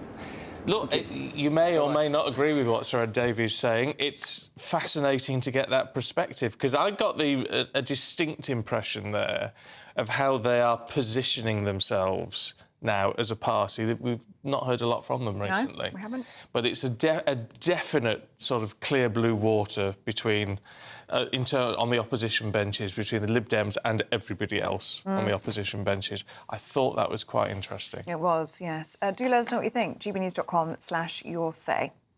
Let's just bring you some breaking news at 15 minutes past 7, and the latest retail figures are out. Now, they are used to help showcase how the high streets are performing, and they've just been released by the ONS, the Office for National Statistics. Well, retail sales fell by 0.3% in December. That is, of course, despite it being Christmas. The figures for November were seen as pretty shaky when sales rose by just 0.1%. Well, sales still remain 2.5% below pre-pandemic levels, so more tough news this morning for the high street. Yeah, that's grim. That's really grim in the run-up to Christmas. Especially in the month of December, isn't it? Yeah, really bad. Though a lot of people were buying early for Christmas, weren't they? Because they were worried about money, so that's played into it, no doubt. Yeah, that might be a factor. Right, let's talk to former advisor to Michael Gove, Charlie Rowley, who's across all the politics of the day. What did you think of what Ed Davey had to say? Well, it was interesting. I think your characterisation of that interview was right. They are clearly positioning themselves as a sort of in-betweeny sort of party. But I was holding my head in my hands. Fascinating interview, but without being political about it, when you have such a scandal in this country, such as the rape gangs, which has been exposed right across up to 50 towns and cities across this country where there is this scandal, you want decisiveness from politicians. You want to know where all political leaders stand. Isn't that what he was saying? Well, to say, well, we support the government in having these 5 inquiries that are taking place at a local level, and a national inquiry, we support it not being off the table. That's not leadership. I mean, if you were a voter today, you want to know, does the Liberal Democrats support a national inquiry? Do they want to see a national inquiry today, tomorrow, yes or no? That wasn't clear to me. And I just find that quite sort of disturbing, because you want that leadership. This is not a political issue. But what he was saying was that he would support a national inquiry, but also that actually the J report implementations need to happen now. And I agree with that. I think he's absolutely right on that. And the Alexis J report, as I said in the previous hour, sort of covers child exploitation, child sexual exploitation, forgive me, across a whole range of issues. And it's absolutely right. So that is on the one hand. So you absolutely need to implement all the recommendations that were suggested in that report. Of course, where you see criminal activity, particularly within grooming gangs, rape gangs, those perpetrators absolutely need to be held to account, as we called it, brought to justice, banged up in prison. In record time, quicker than anyone that was tweeting anything during the riots. You know, if you can fast-track people to prisons in that way, then people that are committing these evil acts need to be banged up, no questions asked. But this is not what the national inquiry that people are calling for is about. There has been in Telford, in Manchester, by the Labour mayor's Andy Burnham's own admission, a breakdown in social services, children's services, the police, local authorities, people that were in positions of responsibility that knew that these gangs were at large, that they are of a particular, from a particular Pakistani origin. That is happening and operating in 5 up to 50 cities. It is an investigation about those communities and the leadership of those communities, whether it's councils, whether it's the police, who is in cahoots with each other, who is covering up, who for what, for where, and it needs to be got to the bottom of in record quick time. Now, that is why a national inquiry is so important. And you can support a national inquiry if you want to, but the fact that the Liberal Democrat leader is not calling for it and not going hell for leather at the Labour government, like every other political leader for me, just seems to me an absence of leadership on their part. So I would, if I was, well, I am a voter, but if you're sitting watching that interview today, you know where Nigel Farage stands on a national inquiry. You know where Kemi Badenoch stands on a national inquiry. You know what the Labour government have put forward. It isn't a national inquiry, but they've come up with a solution. The leader of the Liberal Democrats, why are you not calling for a national inquiry? You might support it if it comes down the line, but it's too late by then. I just think when there is something that is not even political, this is of a national scandal, something of national importance, why is the Liberal Democrats not calling for it? OK. Charlie Rowley, thank you very much. See you in the next hour. That all leads into our poll of the day. Do you think Yvette Cooper has gone far enough with the grooming gang local inquiry? 5 of them. Let us know what you think. We'll be bringing you the live results throughout the day. Make sure you stay tuned. The final result, as always, will be announced later in Martin Daubney's show. To get involved, head to gbnews.com/poll, or you can scan the QR code on your screen now. Right. Let's see what the weather's going to do for you today. Here's Aidan McGivern.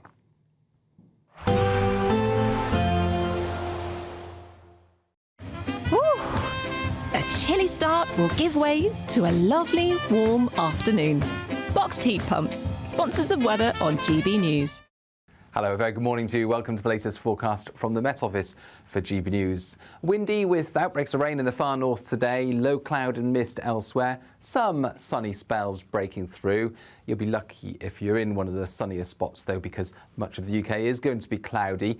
And it's really over the hills, as well as the coasts of northern and western Scotland, where we'll see those outbreaks of rain, the wind strengthening in the far northwest of Scotland. Now, that wind is going to keep things relatively mild through Northern Ireland and Scotland. Lighter winds elsewhere mean that temperatures will be at 6 to 7 Celsius, where we do get some sunshine coming through with light winds, feeling very pleasant. But actually, there will be a lot of low cloud around. And in fact, where we do get some clear spells and those light winds, we'll see fog patches forming overnight. Best places for clear spells will actually be across the east and northeast of Scotland as we end the day.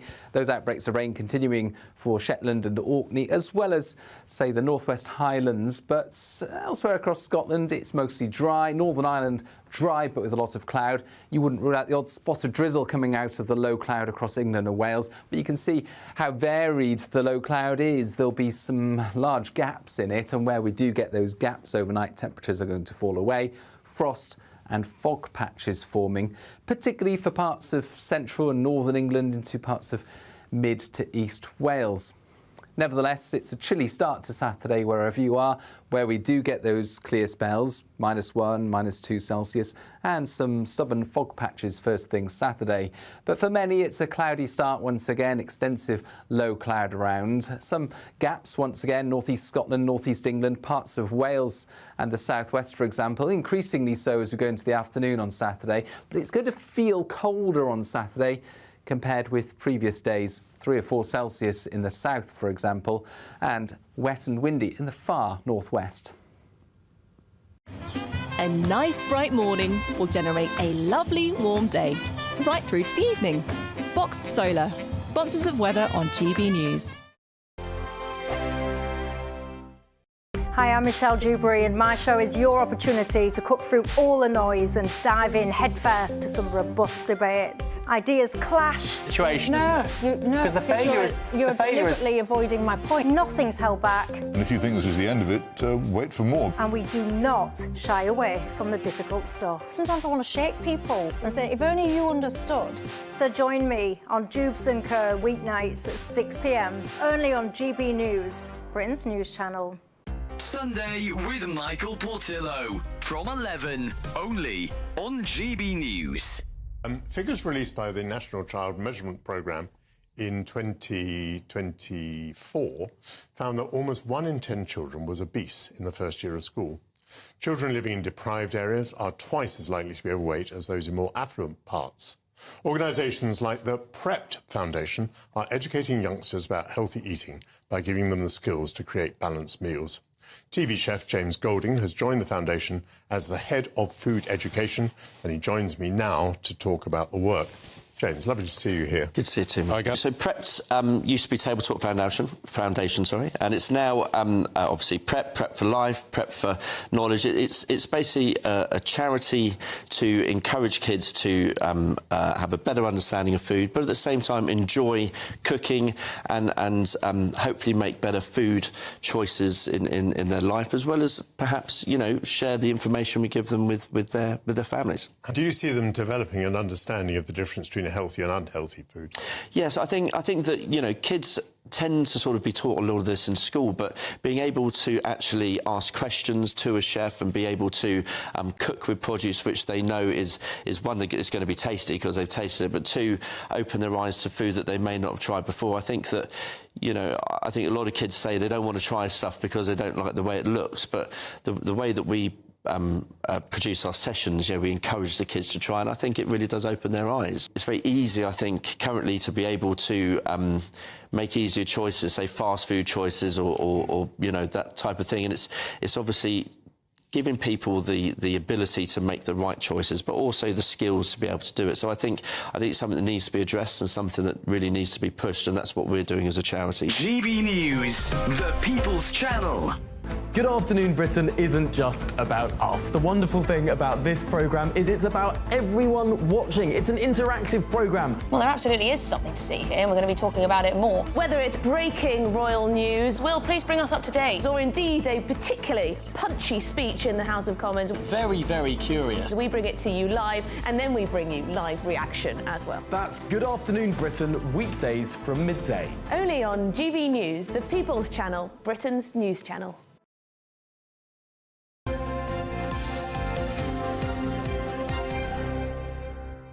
It's 7:26. Paul Coyte's here. Good morning. Good morning. Should we talk about Man United? Yes, quickly about Manchester United. Talk about a bit of luck. Well, yeah, is it luck or is it... I think there's probably luck involved in it, certainly, because in the first 80 minutes of the game, it was a disaster. Southampton looked like they were going to win, and they've only got 6 points from every game this season. Could it have been the fourth game on the trot at home that Manchester United would lose? The first time since 1930? Why am I sounding like I'm introducing wacky races right now? But anyway, everything turned around. They won 3-1. Amad Diallo scored a hat-trick in 12 minutes, and Manchester United fans everywhere breathe a huge sigh of relief. So it was a good win for them. Yeah. Brighton beat Ipswich. That's right. Yeah, first win for Brighton since November.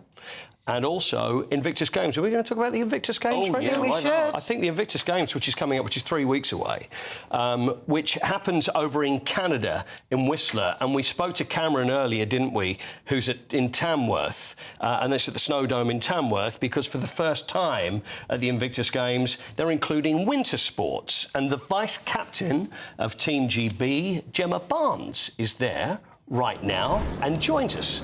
Morning, Gemma. Good morning, Paul. Listen, great to see you. Firstly, congratulations, Vice-Captain. What exactly does that mean? Does that mean you have to look after everybody, you're in charge of what's going on, you have to be across every sport? What does it involve?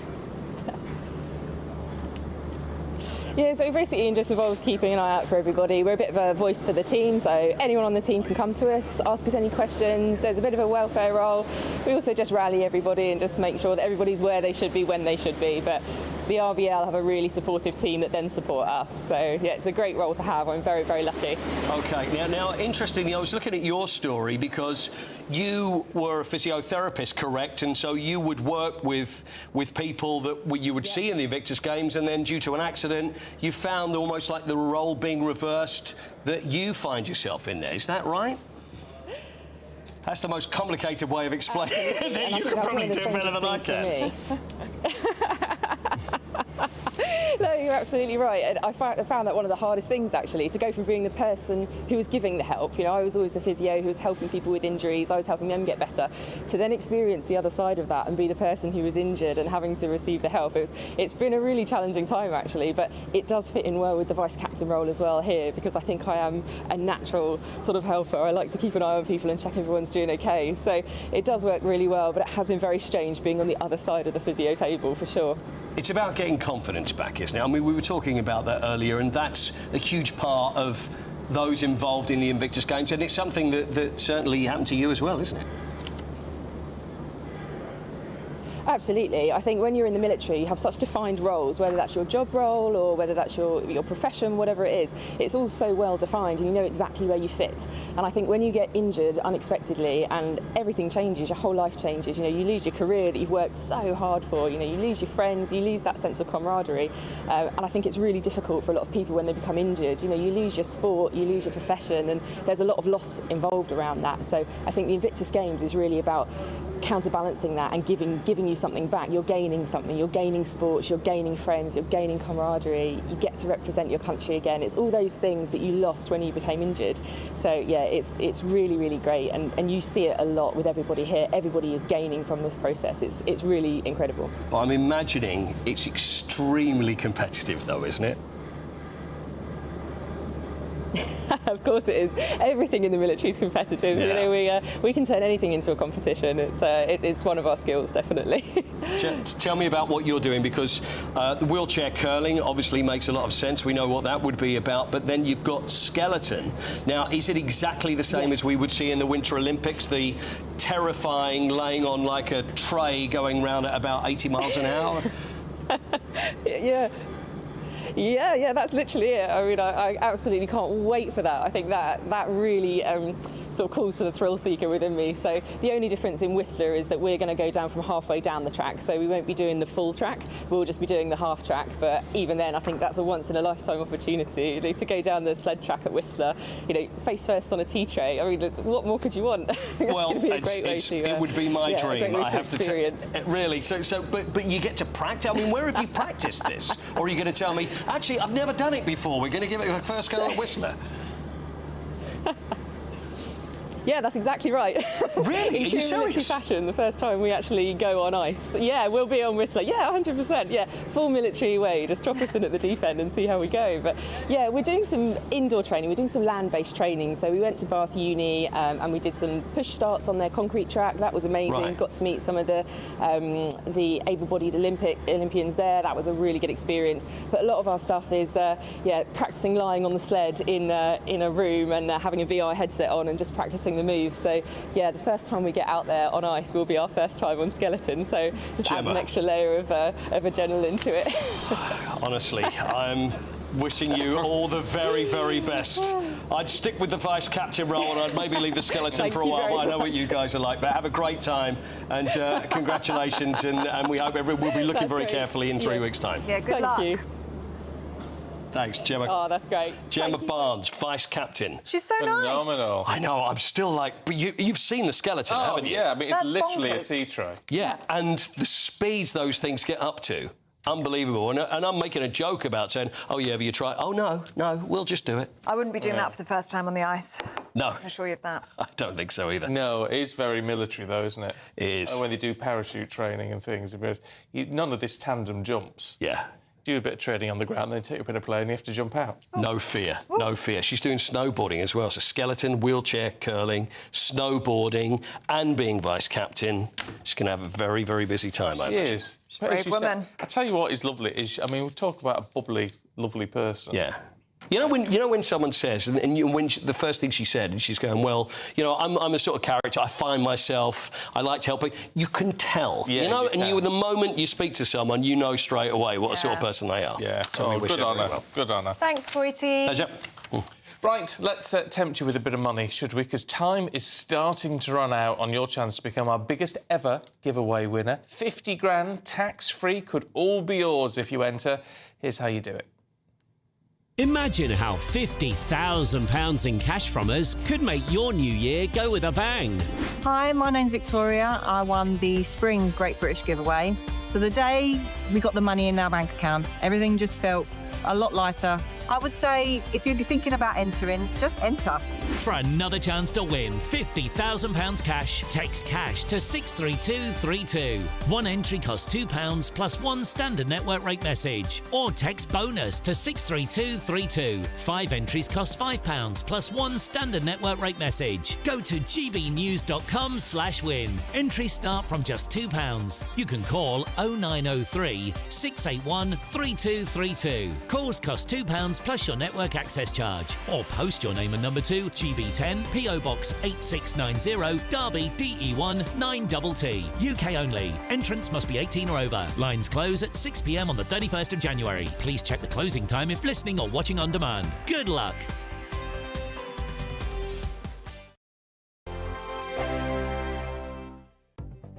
The latest GB News travel.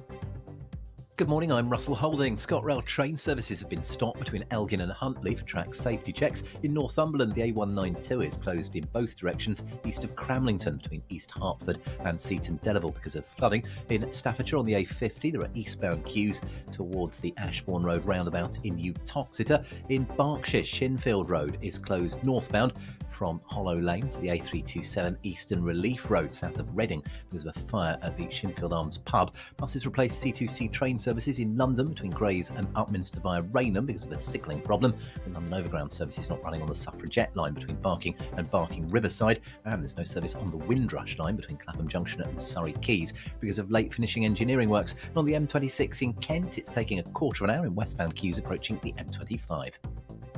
You can stay up to date throughout the day by visiting our website, gbnews.com. It's Patrick Christie's Tonight, and here we do things differently. It's explaining the absolute madness of this, doesn't it? It's explosive. I mean, this is very good. It's lively. 850. Your government sat there, Sean, and it did nothing. It's controversial. And the Middle East has been in turmoil since before I was born. It's everything you need to kickstart your evening. Everyone's had their Weetabix tonight. I love to see it. That's Patrick Christie's Tonight, weeknights from 9 p.m. Only on GB News, the People's Channel, Britain's news channel.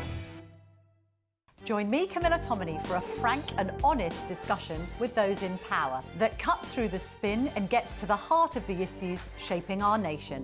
You haven't confirmed that you want to stand as leader, but you haven't ruled it out either. This report basically says that he's not fit to stand trial. Is he indecisive?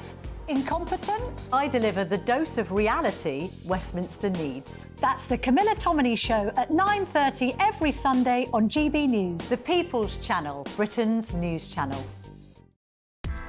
Join me, Nana Akwe, for an informative, interactive news programme with a difference. It's fun. No, he didn't say that, Dave.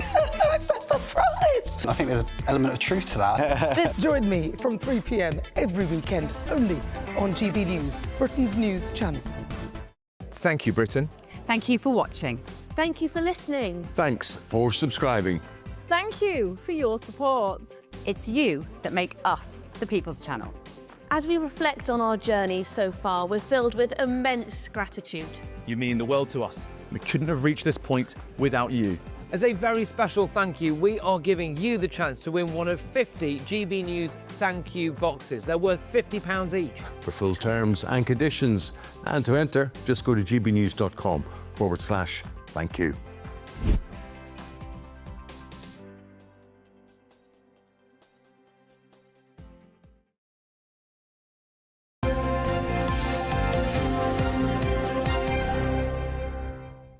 Welcome back to Breakfast. Let's talk now to the co-chair of the Conservative Party, Nigel Huddleston, who joins us live now from Westminster. Good to see you this morning, Nigel. And should we start on the grooming gangs, the rape gangs, that scandal across this country? Yesterday, the government announced a multi-million-pound plan for 5 local inquiries. No to a national inquiry, though. What's your response to that announcement? Well, the announcement yesterday was wholly inadequate. Now, they've been under pressure for some time to make movement, and of course, Kemi and we've been calling for a national inquiry, as have many people across the country. So yesterday's move was just simply not enough. I'm very concerned about this because it suggests that the government is comfortable enough with the investigations and comfortable enough in the knowledge and don't feel the need for a really comprehensive national inquiry. They may believe that. I'm afraid we don't, and I don't believe the British public do. You could well be right on that. If you look at the latest polling, 73% of the British public would agree with you. However, you need to implement the J report, don't you? 20 measures which could be implemented and need to be done quickly. Of course, the Tories didn't do any of that. No, we're in the process and actually accepted 18 of them. And I think it's really important, actually, for your viewers and others to understand we did make progress on grooming gangs. And, of course, you know that Rishi Sunak announced the task force. And, of course, Sajid Javid, when he was in power as well, was forcing through making sure that we monitor on ethnicity. So there was movement forward. The reality is that we now know, and there's increasing evidence to show, that those local reports, those local investigations were not strong enough. And we're also hearing from the victims saying that they want a public inquiry. And what was announced yesterday, the big weakness is it can't compel people to come. It can't compel evidence. So it's simply not far enough. So we did some things on grooming gangs. Yes, we could have done more, and I think we wish we'd done more. But the reality is we did make some progress. We were also looking, and those local investigations took place. But we now all know now, and there's overwhelming evidence, it wasn't enough, and we need more information. As I said, we're not comfortable that we've got to the bottom of this. If the government are, then I think they need to listen again to the public, because the public is saying we're not comfortable, we want this public inquiry, and we'll be back in the public on this. You put forward a wrecking amendment last week. That failed. How then are you going to keep the pressure up on the Labour Party? By doing our job as His Majesty's opposition, we are not going to give up on this. We will keep the pressure up. As I say, we're acting on behalf of the victims and, of course, the British public here. And there is overwhelming demand that we've got to do more. We want this public inquiry. We've seen on social media, we've seen it in letters coming in from constituents, and I'm sure many Labour MPs are getting this from their constituents. So I do believe that we will get movement here. I wouldn't call it a wrecking amendment, by the way. It was a principled amendment on something that is held dear by the public. You have laid into the government a lot recently, particularly over winter fuel allowance being cut for the vast majority of pensioners, an attack on pensioners, you say. And yet, your leader yesterday, Kemi Badenoch, seemed to announce out of nowhere that the Conservative Party would look at means testing the triple lock. How's that not an attack on pensioners?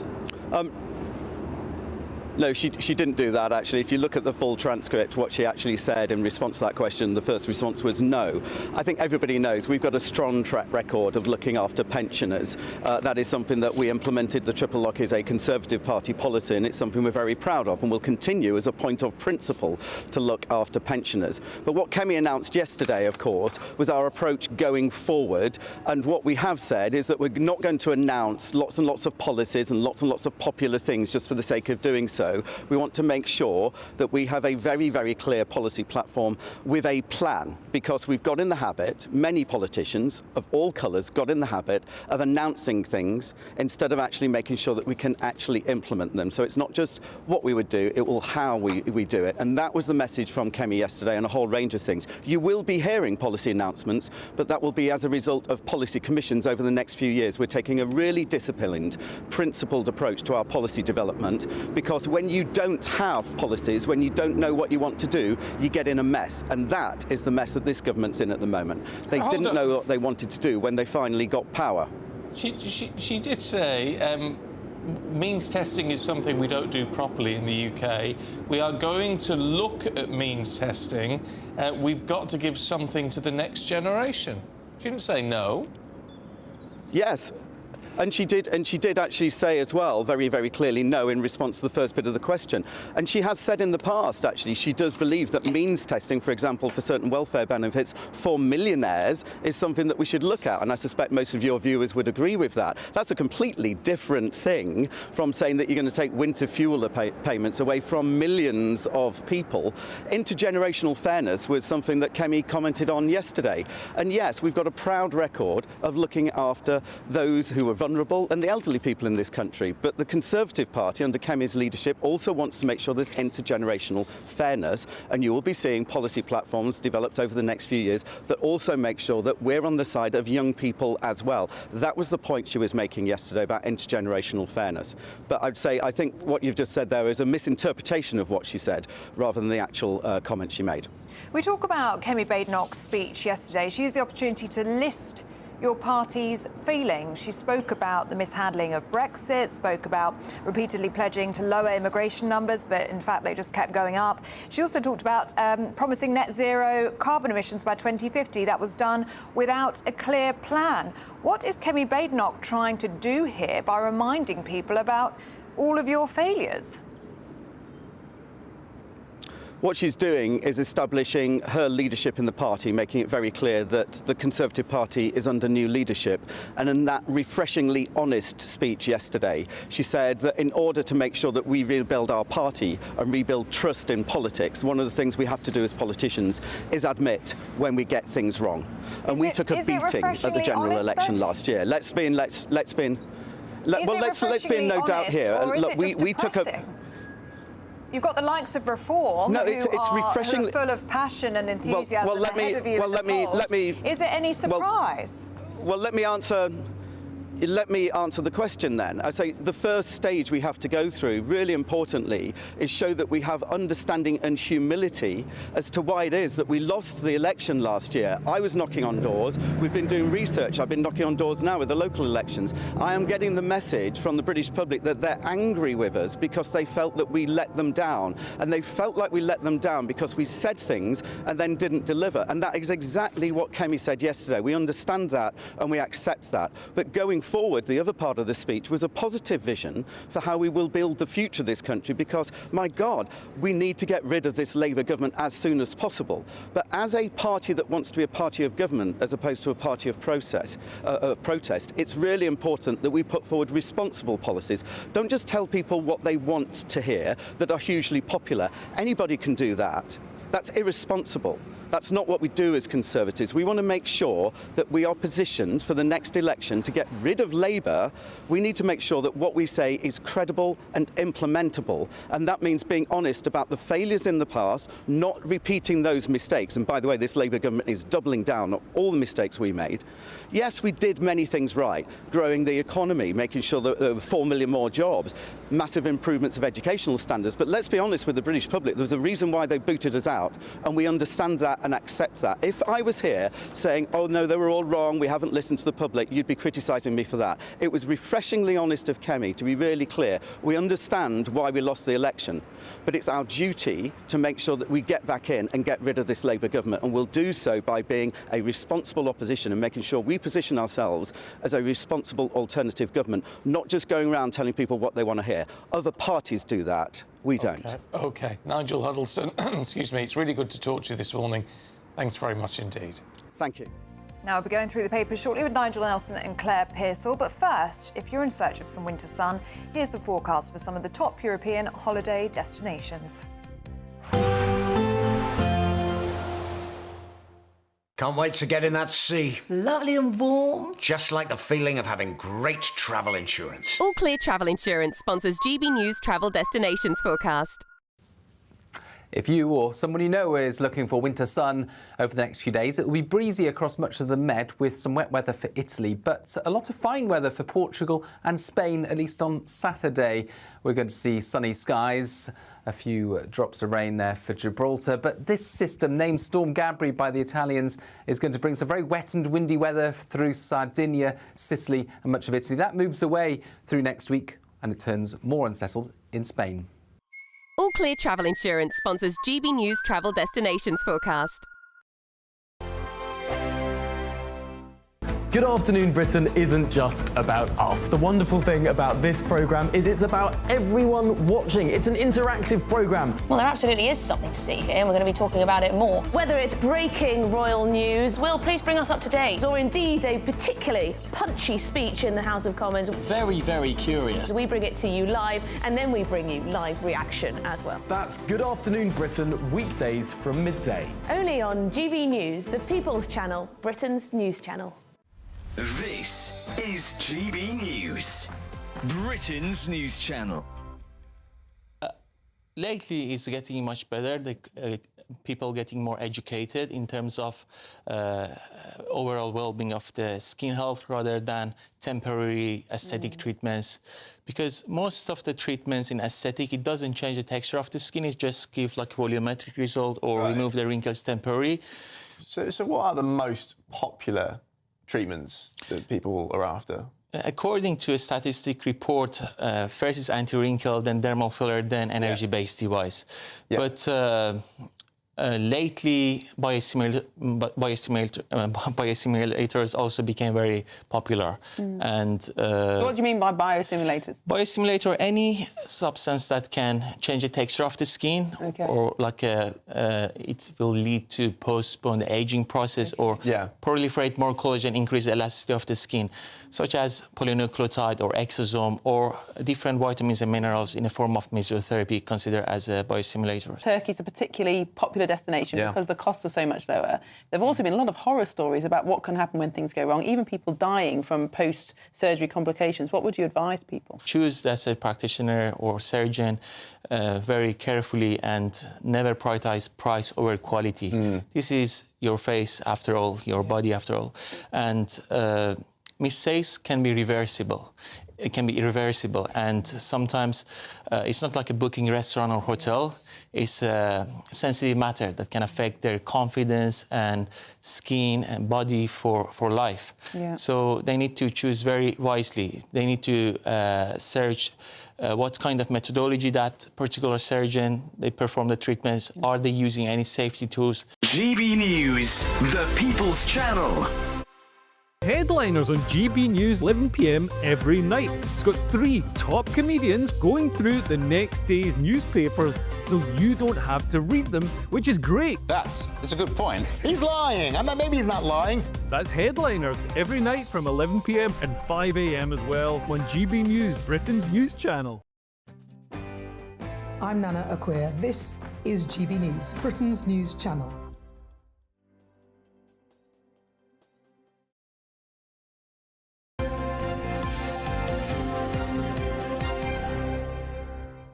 Papers now with Claire Pearsall and Nigel Nelson at 7:51. It's very tight. Elon Musk, Nigel, quick couple of stories on him. He's been tweeting about Labour's rape gangs proposal. Yep, and says he thinks it's a good start, but which is interesting. Yeah, I mean, I'm not quite sure he quite gets it. I mean, bear in mind the amount of misinformation he's put out. That he was the one who started the hair running. That the Home Office back in 2008 had put out a circular telling the police that that those girls who were the victims of the grooming gang had made an informed choice about their sexual behaviour, and telling the police not to actually investigate. It never happened. The circular never existed. So every time Musk gets involved, it seems to be a load of misinformation going out. And I hope this is a proper investigation, he says. Well, I mean, don't we all? I mean, the whole thing is that if it achieves something, that's great. I remain sceptical, as obviously a lot of people do, because it's very short. We don't know. We know there are going to be a number of local investigations, but only one area has been named, which is Oldham. So we don't know where the other investigations take place. What worries me is the short time that's been given to actually do it. Yeah. Another post on X from him says, this is a step in the right direction, but the results will speak for themselves. Yeah, it's not enough, is it? Meanwhile, Claire, his rocket's blown up. Well, you kind of think he ought to be paying more attention to his other business, which is putting things up into space. And it was pretty amazing, a test flight of a Starship rocket launched from southern Texas, which then blew up. And it was quite spectacular. The footage is all over the internet, and even Elon Musk himself reposted it by saying, here's some entertainment for you, and watching these sort of sparks go down. But he really does need some praise, and I don't say this lightly, but it's pretty amazing. A 250-ton booster rocket was brought back down and caught in those Mechazilla arms. Yeah. Absolutely brilliant, and you have to fail sometimes in order to make this better. It looks like a massive failure. It's not a failure. It's all part of the learning curve. Yeah, but that's I mean, the point. But he calls it entertainment, and all this stuff must be costing an absolute mint. It's because he's a billionaire. I know, but I mean, it's not very entertaining for people who are starving elsewhere in the world when you see all that stuff going up in smoke. But also, come on, Nigel. he is putting satellites up there, and Starlink has been given to people suffering from the wildfires in California so that they'll have internet connections. So as much as I like to have a go at Elon Musk, actually his business is doing some good by providing a service to those in need. But the rockets don't seem to be terribly successful. No, they're hugely successful, but it's brand new technologies, and it's a super heavy rocket. It's brand new technologies. So it's OK to actually send them up and blow them up? Well, how are you going to learn how to do something? You've got to take it to the blowing edge. things up. In this kind of technology, you have to push it to the nth degree. Sometimes it'll work and sometimes it won't, but you have to learn. Trial and error. You can go. Oh, we've got a lot to teach you, Nigel. Nigel, what do calorie labels teach us? Sorry, I mean, which one are we... This is in the Daily Mail. Calorie information on packaging has very little impact, apparently. Yes, that's right. That apparently, if you go to a restaurant or a takeaway, you get your calorie count there. That's been in since 2022. However, we only reduce our intake by about 11 calories. So that's half a Kit Kat or 2 almonds. Really? You see, I have to say, it puts me right off food. It does. If you look at the calories? Look at the calories, and I end up going for something I don't really want, but it's about half the calories. Yes, same. I would. Well, then it's working. It works for me. It works in your case, then, on that basis. It's quite shocking, actually, when you go into restaurants, when they have the calories on the menus. Yeah. You'd have no idea. And spoons, a bowl of chips would be about 1,000 calories. Yeah. I have no idea. But we all know that eating something like a bowl full of chips, especially cheesy chips, is not going to be the best thing you could ever choose. No, but you don't think it's half your daily intake. No, you don't. But also, don't take the enjoyment out of eating out. That's the problem. Don't take it away. It does ruin the enjoyment for me. It does for me. And if it only has reduced our intake by 1.8%, then I would suggest it hasn't been massively I don't think I reduced my intake at all. I hardly even look at them. Yeah. I do. And I'm the same as Stephen. I will go for something else if I think that it's a ridiculously large amount of calories. Yeah. Can we have a look at a pigeon pinching spree in Belgium? Oh. Just to lighten it up. Absolutely. These are champion racing pigeons that are being stolen. Oh. And apparently in one particular pigeon loft, an estimated £103,000 worth of pigeons have been stolen. Who knew they were How that? do you make How a do you pigeon? steal a pigeon? Who knew they were that expensive? But yeah, also, And don't they that's fly? a lot of money for pigeons. Don't they then just, if you let them go, or sort of try and say, don't they fly back to their coop? That's their point, isn't it? Otherwise, that's the idea. I mean, Belgium apparently is the biggest pigeon racing country in the world. So obviously, pigeons are a good racing pigeon is quite expensive. But I still wonder that once you've got them, as you say, they will just fly back. Yeah. But also, how do you get them? Yeah, well, there you go. Don't know. So many questions, so few answers. Nigel, Claire, thank you very much indeed. We'll see you later on. And we'll be back with you in a few minutes' time. The latest GB News travel.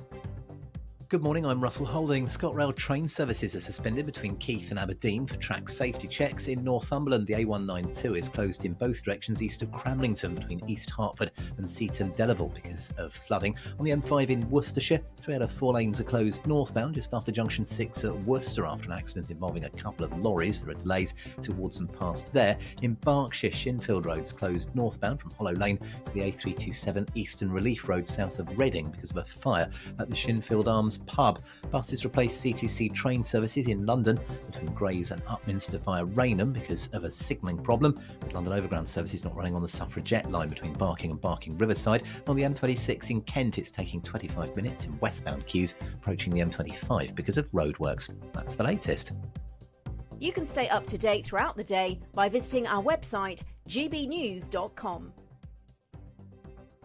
Don't miss your chance to win our biggest cash prize ever, an incredible £50,000. That's tax-free cash to spend on anything you like this year. What would you spend it on? £50,000 could buy those treats you've always dreamed of having. And just one entry into the Great British Giveaway really could make £50,000 cash all yours. For another chance to win, text cash to 63232. One entry costs £2 plus one standard network rate message. Or text bonus to 63232. 5 entries cost £5 plus one standard network rate message. Go to gbnews.com/win. Entries start from just £2. You can call 0903 681 3232. Calls cost £2 plus your network access charge. Or post your name and number to GB10 PO Box 8690 Derby DE1 9TT. UK only. Entrance must be 18 or over. Lines close at 6 p.m. on the 31st of January. Please check the closing time if listening or watching on demand. Good luck. Join me, Nana Akwe, for an informative, interactive news programme with a difference. It's fun. No, he didn't say that, Dave. I'm so surprised. I think there's an element of truth to that. Join me from 3 p.m. every weekend, only on GB News, Britain's news channel. This is Britain's Newsroom, where your voice matters. It's just astonishing. With expert analysis and honest opinion, we don't just keep you informed. We bring you unique perspectives you won't see anywhere else. Can't argue with any of that. When the news happens, it happens here. On Britain's Newsroom, weekdays from 9:30 a.m. Only on GB News. If you want your news to be straight talking... This is a nightmare for the Conservatives again. Down to earth. It's not just Nottingham where this is happening, is it? And most importantly, honest. Hard-working, middle-class taxpayers, they'll get their book thrown at them. Then catch me, Martin Daubney, Monday to Friday, 3 till 6 p.m. on GB News, Britain's news channel.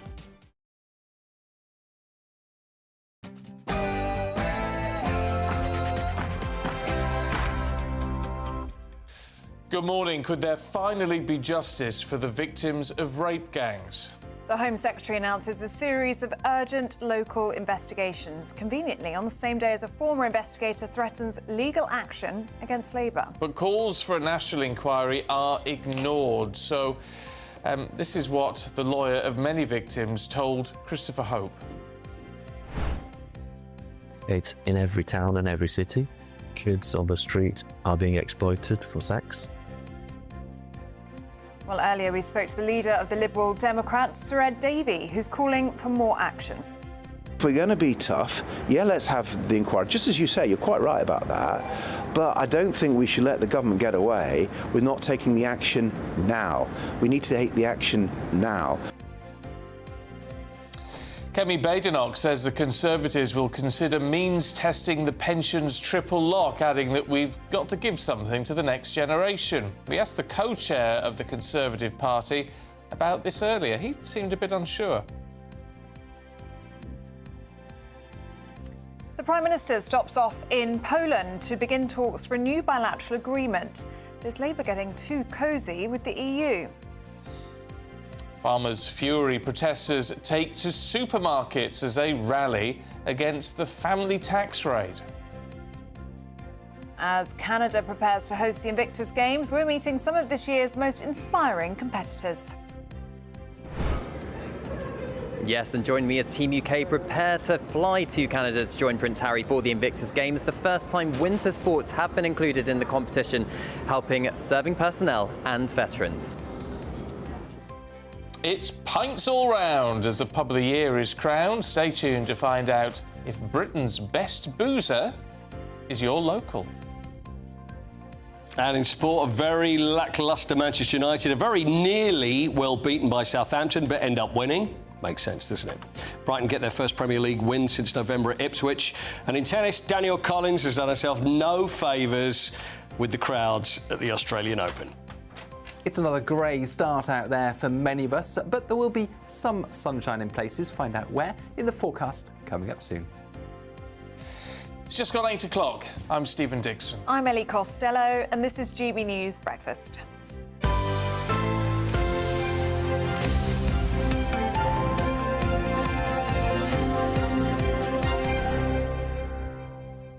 I think this Danielle Collins, you know, should give lessons on how not to do public relations. I love it. She's a tennis player. Yeah. So the story is, very briefly, that Danielle Collins, she was playing an Australian, ranked so many places below her, and you know, Australian Open crowds are like, you know, they're really loud and they're shouting and they always want the Australian to win. They're very vocal. They're very vocal. So they were booing Danielle when she's playing, but she took the whole thing really personally, and then starts giving a speech. Well, you've earned me enough money to go off on a holiday with my friends to the Caribbean and we'll have a big... But it's like, what are you saying? Thanks for giving me your money. I know. And it's like, just keep your mouth shut and just get on with it, because the next game, everybody's going to be going for it, aren't they? Yeah, it's going to be a game. It's going to be a game to watch, though, isn't it? I know. I can't wait. I know. I can't either. Every time she walked, everybody would boo in, and she was doing all this and doing this. She was riling them up, wasn't she? She was. But the thing is, she was getting wound up, and it's when you see people go, "Oh, I don't care. They can say what they want." Oh, you do care. Of course you care. Who's she up against next? I'm going to find out. I'll have to see who it is. Because if she loses, can you imagine? Yeah. The crowd's going to go... They're going to go mad. And you've got to hope... I wouldn't wonder what he was going to say. They're going to go, what? They're going to go... Fiery? Is that what it was? It was flipping bonkers. Flipping bonkers. Yeah. So I just hope for her sake it's not an Australian she's playing next. That's a flipping Australia, Stephen. Sorry, I need to... Forgot where you were. I forgot where I was. I was so excited about that. Well, you know what? I don't blame you. I managed to catch myself. Anyway. That's the excitement of sport. It brings out the worst in you sometimes. Oh, and in the sport, can we talk about Emma Raducanu and Andy Murray as well? Yes, They've made up, will. haven't they? They have. It's nice, yes. Yeah, I bet his mother hasn't made up. She was Judy wasn't around. She was flipping mad. Flipping furious, she was, furious. Bonkers. Anyway, right. Should we get on to serious matters? Absolutely. I think we better have Thanks, before I have a big faux pas. Yeah. Now, the Home Secretary, that's Yvette Cooper, has announced plans for 5 new local inquiries into the rape gang scandal. Well, the announcement came a day after former Greater Manchester Police Detective Maggie Oliver threatened the Home Secretary with legal proceedings unless action was taken. Well, police forces will also be encouraged to reopen cold cases, and victims are being urged to report what they call historic cases. Well, here's what the Home Secretary said in the House of Commons yesterday. Effective local inquiries can delve into far more local detail and deliver more locally relevant answers and change than a lengthy nationwide inquiry can provide. So Tom Crowther, KC, chair of the Telford inquiry, has agreed to work with the government to develop a new framework for victim-centred, locally led inquiries where they are needed, and as a first step, to work with Oldham Council and up to 4 other pilot areas. Oh, a bit vague, isn't it? Anyway, it was all met with criticism from the Shadow Home Secretary. The Home Secretary just announced government support for only 5 local inquiries. Let me say this is wholly inadequate when we know up to 50 towns are affected. So I have some serious questions for the Home Secretary. Firstly, how are the other 40-plus towns supposed to get answers to the questions that they have?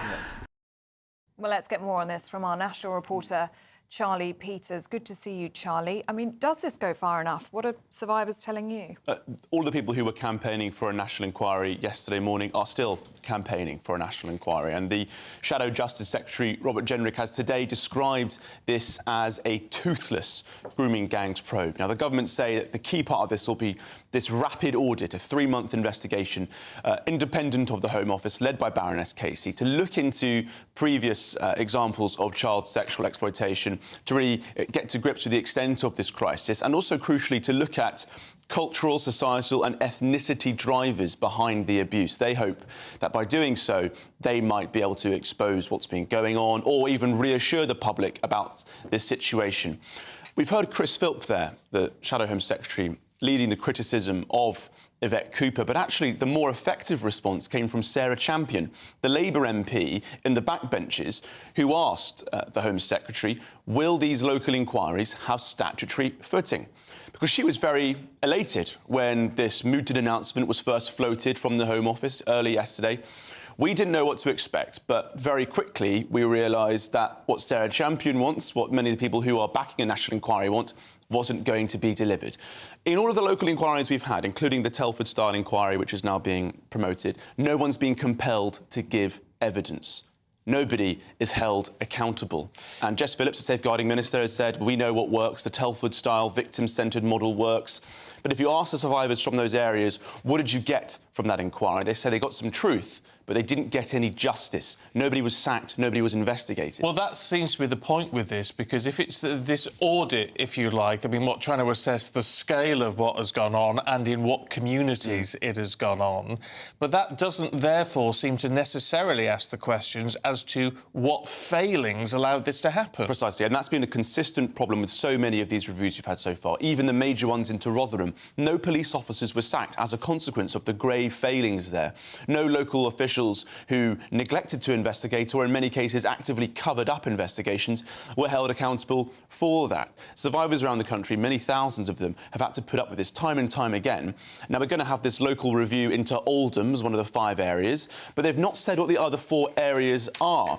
And so there's this horrible situation we're in now for survivors. You've told me yesterday that they're essentially hoping that their area might get picked in this lottery, in a lottery of grooming gang investigations. They hope that their town, in one of the 50 different areas in the country where GB News has found reports of this pattern of abuse taking place, they're hoping that they might win the investigations lottery. That's a really appalling space for them to be in, hoping that maybe Tameside will be investigated, maybe the Bradford district will get picked, because so many of these areas have never, ever had any sort of review, even if this level of review that's being promoted, they say, isn't going to be enough.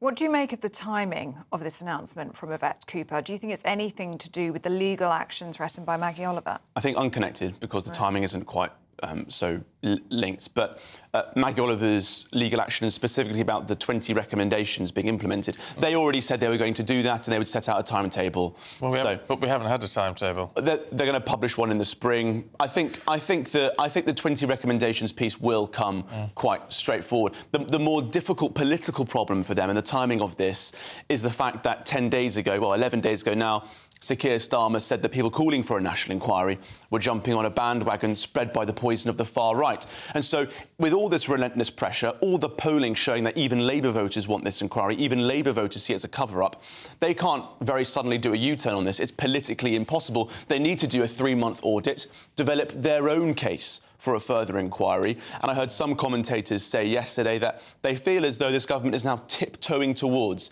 a full national inquiry. They've just got to make their own case for it. But I wondered if that was the case.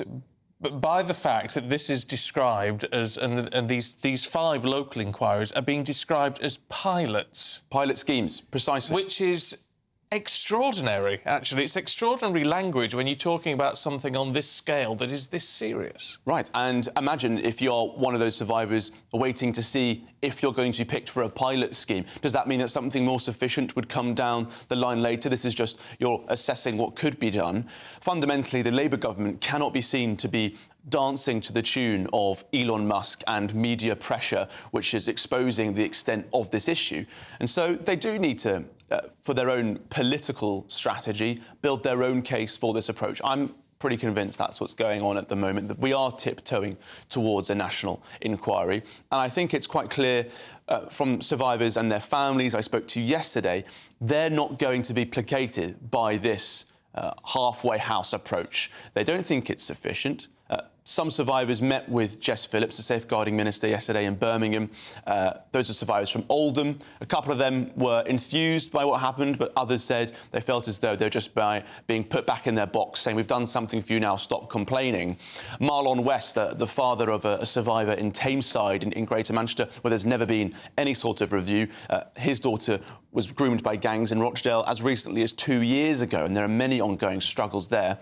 He told me that yeah, he'll absolutely continue to fight for a national inquiry.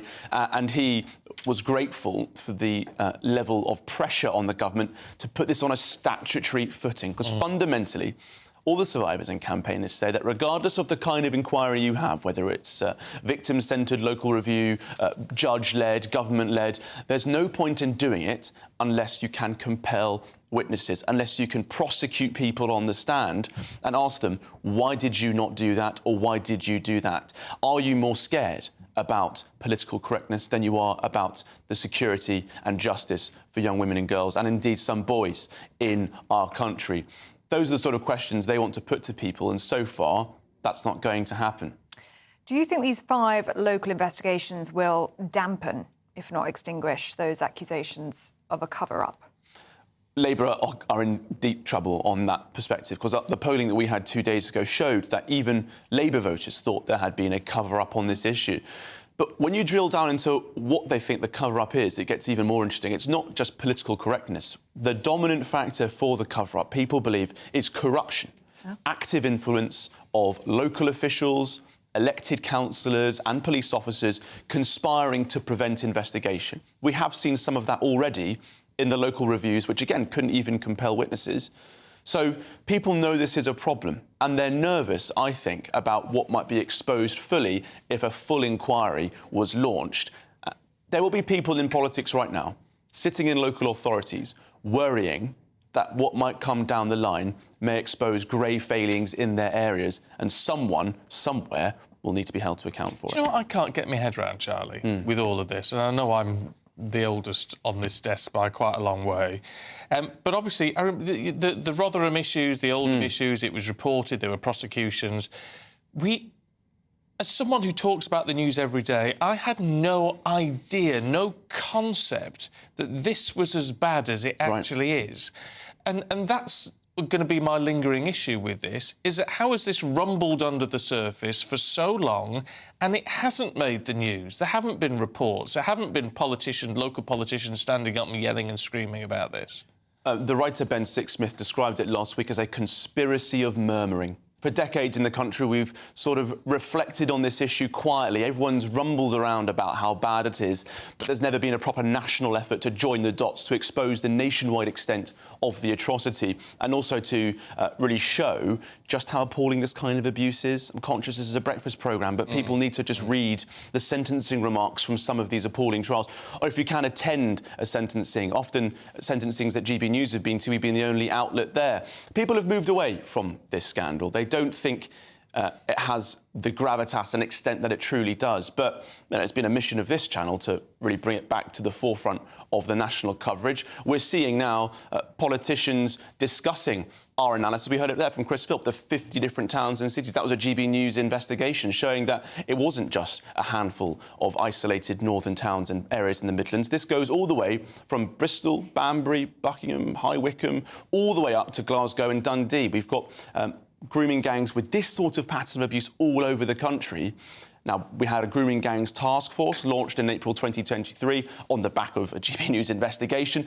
That arrested over 550 perpetrators in 1 year and protected over 4,000 victims. If that doesn't show politicians just how widespread this problem is, that it's not something of the past, that it's ongoing and that many people are still escaping justice, then who knows what will. OK, Charlie Peters, thank you so much for all your hard work on this. Scary, isn't it? It's scary. It's awful, shameful. I do think it is a national shame, actually, that this has gone on for so long. We've heard of incidences, but we didn't know how bad this was. And we still don't know the extent, do we? We don't know the true extent. Because that means we have failed how many children in Thousands. this? It's absolutely horrific.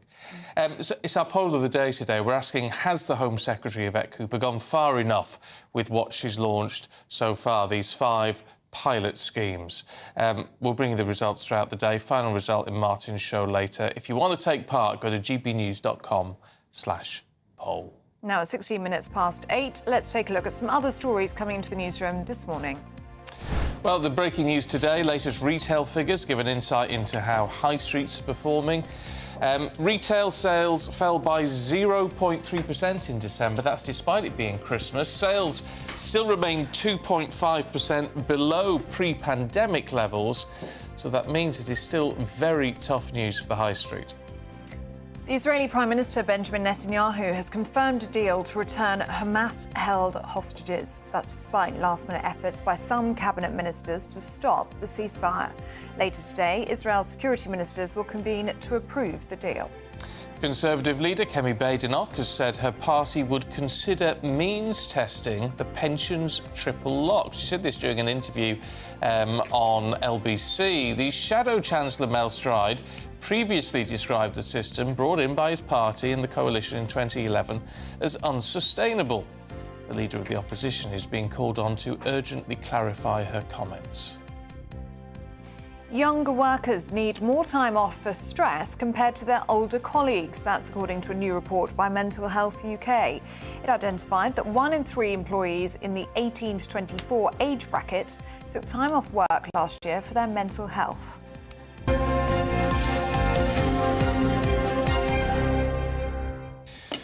We don't want to just have a go at young people, but they do need to be more resilient. Yes.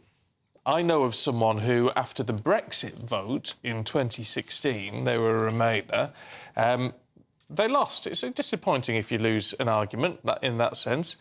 They had to go for counselling. I mean, like serious, proper counselling. No, they're a young person. They were so distraught, yes. Oh, wow. So distraught. Well, I know a young person who wasn't very happy with the results of the US presidential election when Trump won and had to take a day off work.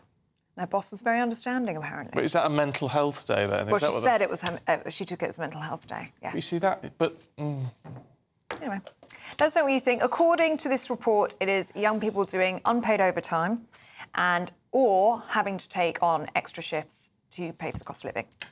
Very expensive to rent, right, and things like that. And that's what's leading to this mental health crisis in young people. Oh, they just think... Actually, someone messaged earlier on and said, is it just that they've got a hangover? I do know a few people who've taken a day off because they've got a hangover. Yes. Let us know what you think. gbnews.com/you'll say. Anyway, look, let's cheer you up with £50,000. Could we? Time is running out. If you want to get your hands on all that money, absolutely tax-free. If you want to enter our Great British Giveaway, here's how. There's just 2 weeks left to grab your chance to win our biggest cash prize so far. £50,000 in tax-free cash. How would you react if you won?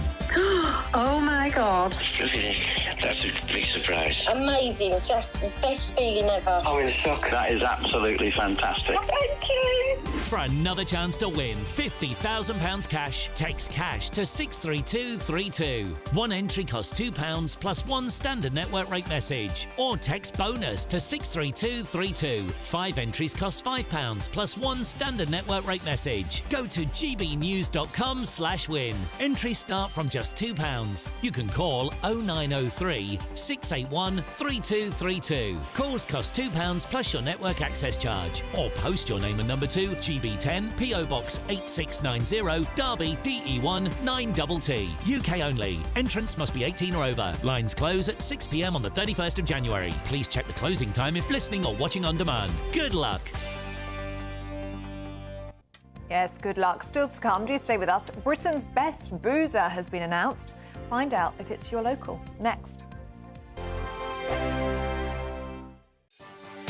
Martin Daubney. Weekdays from 3 p.m.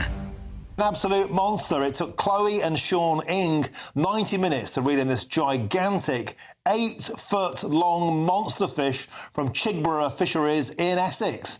And upon weighing this enormous marine beast, it was found to have been 7 pounds heavier than the existing British record, a 143-pound catfish caught also in Essex. But as I understand it, you actually went for a Chinese meal when fate struck. Is that right? That's correct. Yeah. So I was fishing an area of Chigborough where you have to fish at a fair distance. So I cast my rods out and then we ordered a Chinese. And yeah, so I got the bite at about 10 to 8 at night. And then about 20 minutes into it, my phone started ringing, the Chinese guys at the gate with my delivery. So I had to send a couple of guys off to go and get it. And then, yeah, the fight, obviously, you can't just stop the fight to go and get your Chinese. So, yeah, the fight went on, for about an hour and a half in total. There's no net in the world that's big enough for this fish. So we had to send out... First of all, I sent out a mate, Alex. He went out there to go and basically use what we call a sling. So that's a safe apparatus that we use to take the fish out of the water. He then went to and he turned around and he was like, "We're going to need another sling." So then we sent out another friend with a sling, and these slings are 4 foot long each. So then we had the catfish wrapped up in 2 slings, and it was still slightly longer than that. And then we got to a point where we was like, now we've got to try and get it out of the water to photo, to weigh it, because obviously we knew then that it was possibly going to be a UK record. GB News. Join me, Camilla Tominey, for a frank and honest discussion with those in power that cuts through the spin and gets to the heart of the issues shaping our nation.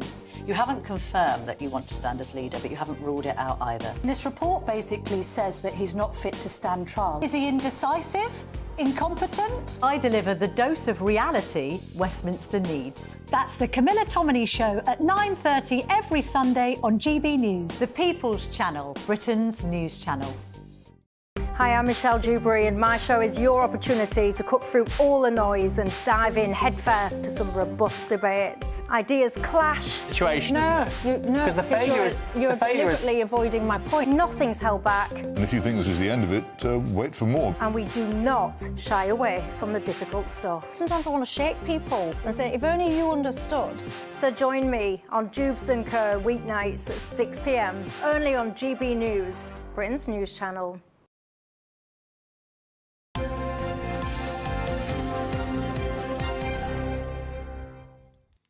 Now, some shocking new research has showed almost half of parents in the UK are skipping meals to ensure that their children eat.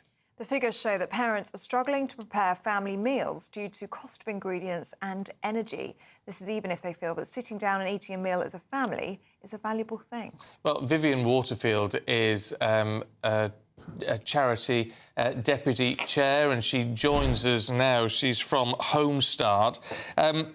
Vivian, I mean, this is really appalling that we have reached a point where so many parents are having to do this, even if only once or twice a year. The fact it's happening is shocking. Yeah, it's really worrying, isn't it? Over half of parents that we talk to. I work, by the way, for Home Start, a national family support charity. We work with about 60,000 families every year right across the UK. So we're working alongside families in local communities, really supporting them and listening to how they're what they need and their concerns. And over half of parents have changed the way that their family eats because of rising food prices. But as you say, just under half are finding it hard to actually meet their children's nutritional needs. And 1 in 4 have chosen having to choose between things like cooking or heating their homes. And it's particularly worrying for single parents and for young parents, 3 in 4 who are skipping meals to make sure that their children get a healthy meal. So very difficult, particularly thinking about what the impact is on the children and their long-term development. Vivian, what are you hearing from those families that you are working with in terms of trying to cook nutritious meals for their children? Is it simply too expensive in the shops, or do they feel as though they don't have the education or the means to make those nutritious meals? Yeah, I think it's a number of things. They are struggling financially. Prices have gone up. Good news recently this week with prices going down slightly, but you're still paying, considerably more for a kind of average shopping basket than we were 2 years ago. So even small changes in prices can really push families into making really hard choices. And then for some families, they do lack confidence. They do struggle to know where to go, where to get the cheapest food, where to get nutritious food. Don't always have the right equipment at home. And that's why initiatives like the one that Home Start's put together with our partners Cadent really help, because we're supporting them to look at the kind of nutritious meals that they can cook. We've put together a cookbook, which is just a really practical way of sharing ideas and helping them to kind of cook nutritious, fun meals that are easy to make, that are good value for money, and help them think about coming together as a community, as parents, as families in their own homes, to sit down and have those meals together and have fun, good, nutritious meals together. Yeah. It is all about the nutrition more than anything else. Vivian, good to talk to you. Thank you very much indeed.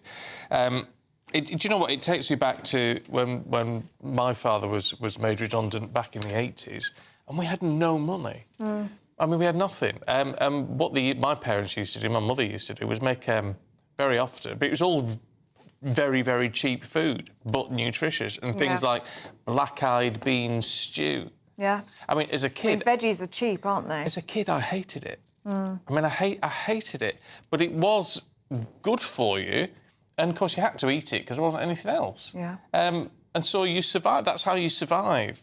And I do think a lot of people now, and young parents particularly, have lost the ability to grab a load of cheap stuff and say, right, let's make a healthy meal out of this. Because it is about nutrition. It's about filling tummies, rather than having something which, I mean, she said, you know, making food fun. But I don't care if it's fun, as long as it's doing what it needs to do. If that's how desperate things are, that's what you've got to do. But a lot of people wouldn't know where to start. I mean, they'd walk into the supermarket and think, how do I do this cheaply and how do I make it nutritious? They wouldn't know. The education wouldn't be there and it wouldn't be passed down from the previous generation. So we've lost that. We have lost something. Home cooking, haven't we? Weirdly, every now and then I crave black-eyed bean stew now. There you go. I wouldn't nostalgia of your childhood. It is. I hated it as a kid, but no, every now and then I quite fancy having it. Weird, isn't it, how we change? Right, let us know your thoughts on that. gbnews.com/your say. Let's have a look at the weather now with Aidan McGibbon.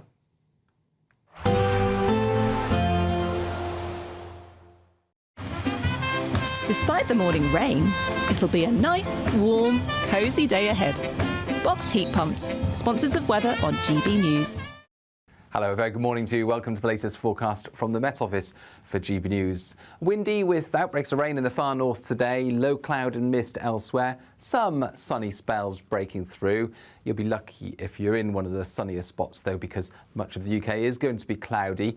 And it's really over the hills, as well as the coasts of northern and western Scotland, where we'll see those outbreaks of rain, the wind strengthening in the far northwest of Scotland.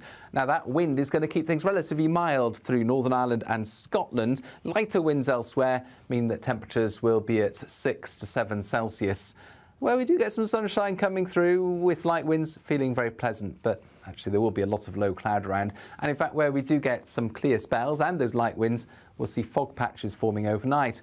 Best places for clear spells will actually be across the east and northeast of Scotland as we end the day. Those outbreaks of rain continuing for Shetland and Orkney, as well as, say, the northwest Highlands. But elsewhere across Scotland, it's mostly dry. Northern Ireland, dry, but with a lot of cloud. You wouldn't rule out the odd spot of drizzle coming out of the low cloud across England and Wales. But you can see how varied the low cloud is. There'll be some large gaps in it, and where we do get those gaps overnight, temperatures are going to fall away. Frost and fog patches forming, particularly for parts of central and northern England into parts of mid to east Wales. Nevertheless, it's a chilly start to Saturday wherever you are, where we do get those clear spells, -1, -2 Celsius, and some stubborn fog patches first thing Saturday. But for many, it's a cloudy start once again, extensive low cloud around. Some gaps once again, northeast Scotland, northeast England, parts of Wales and the southwest, for example, increasingly so as we go into the afternoon on Saturday. But it's going to feel colder on Saturday compared with previous days, 3 or 4 Celsius in the south, for example, and wet and windy in the far northwest. There will be a light breeze in the morning, leading to a warm front. Boxed heat pumps, sponsors of weather on GB News. The latest GB News travel. Good morning, I'm Russell Holding. ScotRail train services are suspended between Elgin and Inverurie for track safety checks in Northumberland. The A192 is closed in both directions east of Cramlington between East Hertford and Seaton Delaval because of flooding. On the M6 in Staffordshire, 2 out of 4 lanes are closed northbound where a vehicle caught fire between junctions 14 and 15 from Stafford North to Stoke-on-Trent, causing delays. In Leicestershire, the A5199 Welford Road's closed each way between Wixton and Kilby after an accident. On the M5 in Worcestershire, 3 out of 4 lanes are closed northbound just after junction 6 at Worcester after an accident. It's just the outside lane that's open past the scene with queues from junction 7. And in Essex, the Parkway in Chelmsford is blocked westbound by an accident between the Odeon roundabout and Molsham Street, causing delays. And that's the latest. You can stay up to date throughout the day by visiting our website gbnews.com. If you want your news to be straight talking, this is a nightmare for the Conservatives again. Down to earth. It's not just Nottingham where this is happening, is it? And most importantly, honest. Hard-working, middle-class taxpayers, they'll get their book thrown at them. Then catch me, Martin Daubney, Monday to Friday, 3 till 6 p.m. on GB News, Britain's news channel. Join me, Nana Akwe, for an informative, interactive news programme with a difference.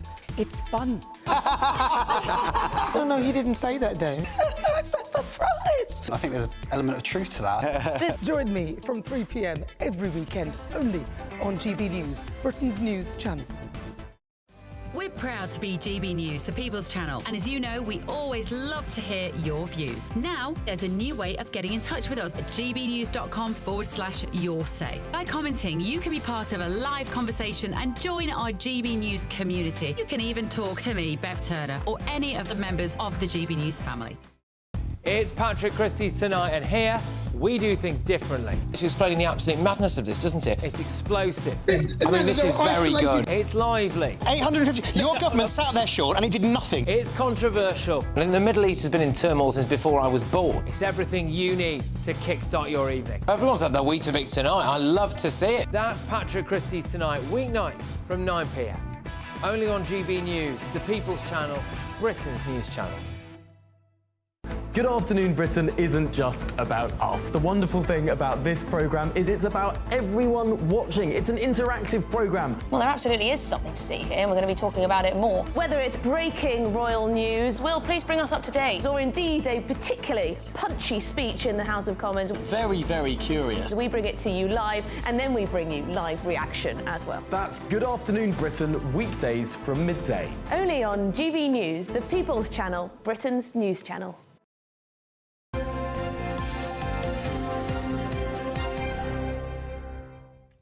Now it's, what time is it? It's 8:34. Good morning. With only 3 weeks to go until Team UK departs for the Invictus Games in Canada, they're in the final stages of prep for the big event. Yes, the Royal British Legion and the Ministry of Defence are hosting a multi-sport camp for the competitors and their families to commemorate the final training session. Well, let's head to the event itself. Our Royal correspondent Cameron Walker is there. Morning, Cameron. Good morning, Stephen. Training well and truly underway here at the Snow Dome here in Tamworth. And I'm delighted to be joined by Chris Platt and his family, Rebecca, George and Edward. Welcome to GB News. Chris, you are a former RAF colonel, aren't you? Corporal, sorry. Corporal even, apologies. But you are taking part in so many sports. What are you taking part in? Yes, I'm taking part in sitting volleyball, wheelchair basketball, skiing and indoor rowing. How do you balance your time between the different training sessions? Good question. There's not a lot of time to think. It's just balance between each sessions and yeah, do as best as I can. Rebecca, does he balance it well? Yeah, we support him fully when he's away, which has been quite a lot recently, but it's all for a good cause. Yeah, I can imagine. And Edward, you love skiing and snowboarding, don't you? You're hoping to try that in Canada, are you? Yeah. Yes. What's your favourite? Snowboarding. And why's that? Because it's like surfing, but on snowing, like, Yeah, I saw you down on the ice a bit earlier, didn't you? The snow's a bit cold, right? Yes. Yeah, I bet it is. And Chris, you, as part of the RAF, you had some quite serious pain, didn't you, for around 5 years that you struggled to cope with. Do you mind telling me a bit about that? Yeah, so I injured my back in September 2018 and there was a lot of time where I was doing rehabilitation work and other things, and it didn't quite work out. So I needed surgery, but even since then, I've still had the chronic pain to go with that. So it's been a long journey and a long recovery process. And it hit crisis point at some point, didn't it? It did. So yeah, in June, July 2023, that I pretty much hit the lowest point mentally wise. I'd developed an injury in my wrist as well, and everything seemed to be going against me. So there was times where I thought I didn't want to be here. I'd much prefer to go elsewhere, shall we say. And it was your family who kind of brought you back from that, right? It was, yeah. It was the crisis point. I got to walk to the end of the road, and it was I walk off into the sea, or where my family was at the time was in the nursery across the road. And Invictus Games has helped with your recovery, right? Oh, fantastic, yeah. So from going on the multi-activity course with the British Legion, that was the starting point for my recovery, mentally wise as well as physically wise, and I literally wouldn't be here without them. Thank you, Chris. And Rebecca, just a final word for you, if I may. What's it like being a family supporting your little daddy, well, big daddy, I should say, and Rebecca, your husband? It's really exciting. We're really looking forward to Canada, and it's cherry on top of a bit of a crap cake, but we've got there in the end. And George, are you hoping to build a snowman? Yeah? Great. You're going to show? Sure.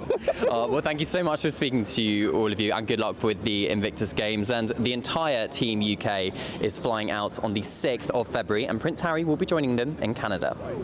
Lots to look forward to. Fabulous stuff. It is. Great stuff, Cameron. Thanks very much indeed. Well, that's one element of sport. Let's get all the rest of the sport for you this morning with Paul Coyte. Good morning. Man United. They had a bit of a lucky strike, really. They did. I mean, talk about get out of jail. Which is, it really was, because Southampton were all over them. Southampton were all over them for like 89 minutes or so, and then Amad Diallo scores a hat-trick in 12 minutes. And literally, Manchester United managed to get out of jail. So, poor old Southampton, they've only had 6 points. It stays like that. They're right at the bottom, and Manchester United managed to beat them. But it did not look good for quite some time. No. The other one is Ipswich 0, Brighton 2. Brighton haven't won since November. Well, they have now. They've managed to beat Ipswich. First Premier League win since then. And Ipswich back into the relegation zone. Can I just say, the only thing that's really upset me about this is it says Amad Diallo on my little note here, which just looks like armadillo to me. Oh, yes, I didn't even think of that. That would be fun. Yeah, yeah. Anyway, there you go, enough of that. Can we talk, I love this, the tennis heckling? Yes. Do you want to do that, or do you want to do Emma first? Because I know I know you want to stick with it. I'm easy. Let's go with... We're going to go with Daniel. Stories, Let's go with our favourite one, Daniel Collins. Now, before we show this, Daniel Collins played against an Australian... This is at the Australian Open, Destiny Ava. And she is world number 195. Wouldn't really stand a chance, we'd think, against Daniel Collins. But because she's from America, whereas all the Australian fans, they're very partisan, they're very loud. We've noticed that. This is what always happens at the Australian Open. So obviously they want their girl to win the game. Yeah. Now, the problem is that Daniel Collins, because she's getting booed as she's playing shots and being cheered every time she misses one, she's taken it a bit too personally. Have a look at the... She is riling up that crowd, isn't she? See, I'm trying to work out whether she really did enjoy it. I don't think so, because when she was getting booed, she didn't like it, and the first thing she turns to the crowd is like, I got more money than you have, so therefore I'm happier, and it's like, you're paying for this. So what are you doing? No. So now she's going to play Madison Keys next, who also is American, and we know who everybody's going to want to win in that game. Yeah. So it was a little ill-advised. It's always a bad sign if you're interviewing someone and they take the microphone off you. Oh, then there's something wrong with them. It's not what you do. But don't you hate that? Yeah. Because it's like, what are you doing? Well, that happens to me. I'm like, on it, yeah. Yeah. She did. Yeah. You'd be better to kill them with kindness. Guilt trip. Yeah, absolutely. Thank you so much, everybody. I really appreciate it and all that. But she's obviously so riled up. Yeah. Hilarious. Very funny. Birthdays? Right. Oh yeah, Emma Raducanu, by the way, made up with Andy Murray. Good. Because that was after Wimbledon, and then she pulled out 3 days before they were supposed to play mixed doubles, and Andy Murray's mum, Judy, wasn't very happy, but apparently they're all good now, which is good news. Good. Right, birthdays. Okay, here we got. So we've got a few birthdays today, and now do you know who that is? That's one of the influencers. It is Jake Paul. Jake Paul. Jake Paul, who boxed. 34. He looks like a young Father Christmas, doesn't he? Is that what's going on there? Yeah, 34. 34 for Jake Paul. Beat Mike Tyson recently. Do I go 33 or 35? 35. He's 28. Oh. 28. The beard is ageing you, Jake. 28, but the money he's worth, he doesn't care. Another one. Right, now this is Alexander Usyk, the world champion, undefeated, undisputed, the best heavyweight in the world. 45. 36. Beat Tyson Fury, 38. Oh, listen, we haven't hit one on the money for a while. Right, go on, let's go with another one. Right, we'll go with showbiz. Let's try showbiz. Obama. Michelle Obama. Is it her birthday today? Well, then maybe this is the reason she's not going to the inauguration. Maybe she's celebrating. I don't know. But how old is she today, Michelle Obama? 60. I'm going to go 58. 58, and you're going 60. 1. I knew it was 61. Stephen, half a point or no points? No points. Nil point. Final Nil one. point. One more. Last one. Paul Young. Paul Young. Love of the common people. Wherever I lay my hat, my home, I'm going to tear your playhouse down. So how old is he today? I'm going to go... I was surprised. I undercooked him. You undercooked him. 70. Are you singing to me, or is that your guess? 71. 71. 67. Oh, so 69. Again, we're either side. Happy birthday, Paul Young. He's fun. Just beautiful voice. Yep. Really like Paul Young. Lovely fella. Is he a nice fella? Yeah, an Arsenal fan. Well. Can't have everything. Can't win it all. I know. Thanks, Courtney. Thank you. Now, if you're feeling a bit chilly this morning, you want some winter sun, here's the forecast for some top European holiday destinations. I hope it doesn't rain. Don't worry about it. It'll spoil our holiday. Relax, we're totally covered. All Clear Travel Insurance sponsors GB News Travel Destinations Forecast. If you or someone you know is looking for winter sun over the next few days, it will be breezy across much of the Med with some wet weather for Italy, but a lot of fine weather for Portugal and Spain, at least on Saturday. We're going to see sunny skies, a few drops of rain there for Gibraltar, but this system, named Storm Gabri by the Italians, is going to bring some very wet and windy weather through Sardinia, Sicily and much of Italy. That moves away through next week and it turns more unsettled in Spain. All Clear Travel Insurance sponsors GB News Travel Destinations Forecast. Thank you, Britain. Thank you for watching. Thank you for listening. Thanks for subscribing. Thank you for your support. It's you that make us the People's Channel. As we reflect on our journey so far, we're filled with immense gratitude. You mean the world to us. We couldn't have reached this point without you. As a very special thank you, we are giving you the chance to win one of 50 GB News thank you boxes. They're worth £50 each. For full terms and conditions, and to enter, just go to gbnews.com/thank you.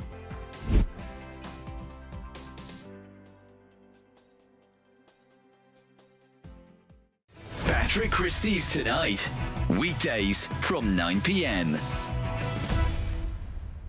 5 years ago today, Harry and Meghan shocked the world when they announced that they were stepping back from royal life in what has since been dubbed Megxit. Many royal experts thought the future of the royal family was in doubt after the Duke and Duchess of Sussex's bombshell Oprah Winfrey interview, their scornful Netflix documentary and Harry's autobiography Spare that took aim at William and Catherine. Pleased to be joined now by entertainment and royal journalist Sarah Louise Robertson. Sarah, thank you very, very much. Great to have you on the show. So, Megxit, 5 years on, how's it gone for them?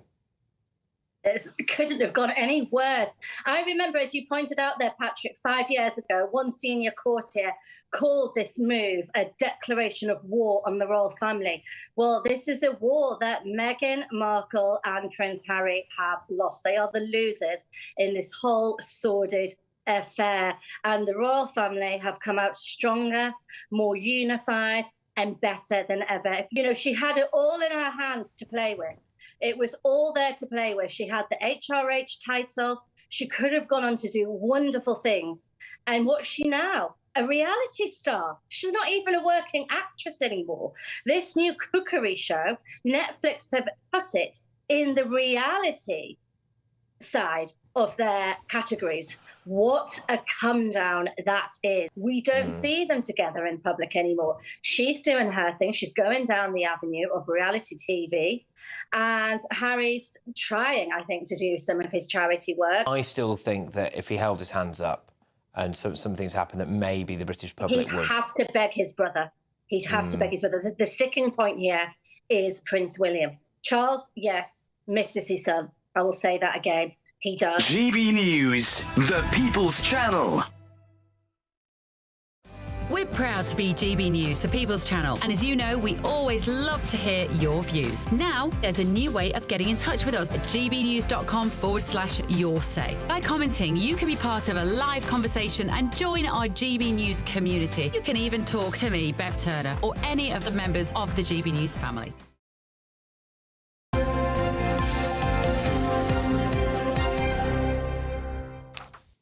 Right, time for the papers at 8:48 with Claire Pearsall and Nigel Nelson. Morning to you. Hello. Can we talk about Jimmy Mizzen? This is in The Sun. Again, they broke the story yesterday. They did.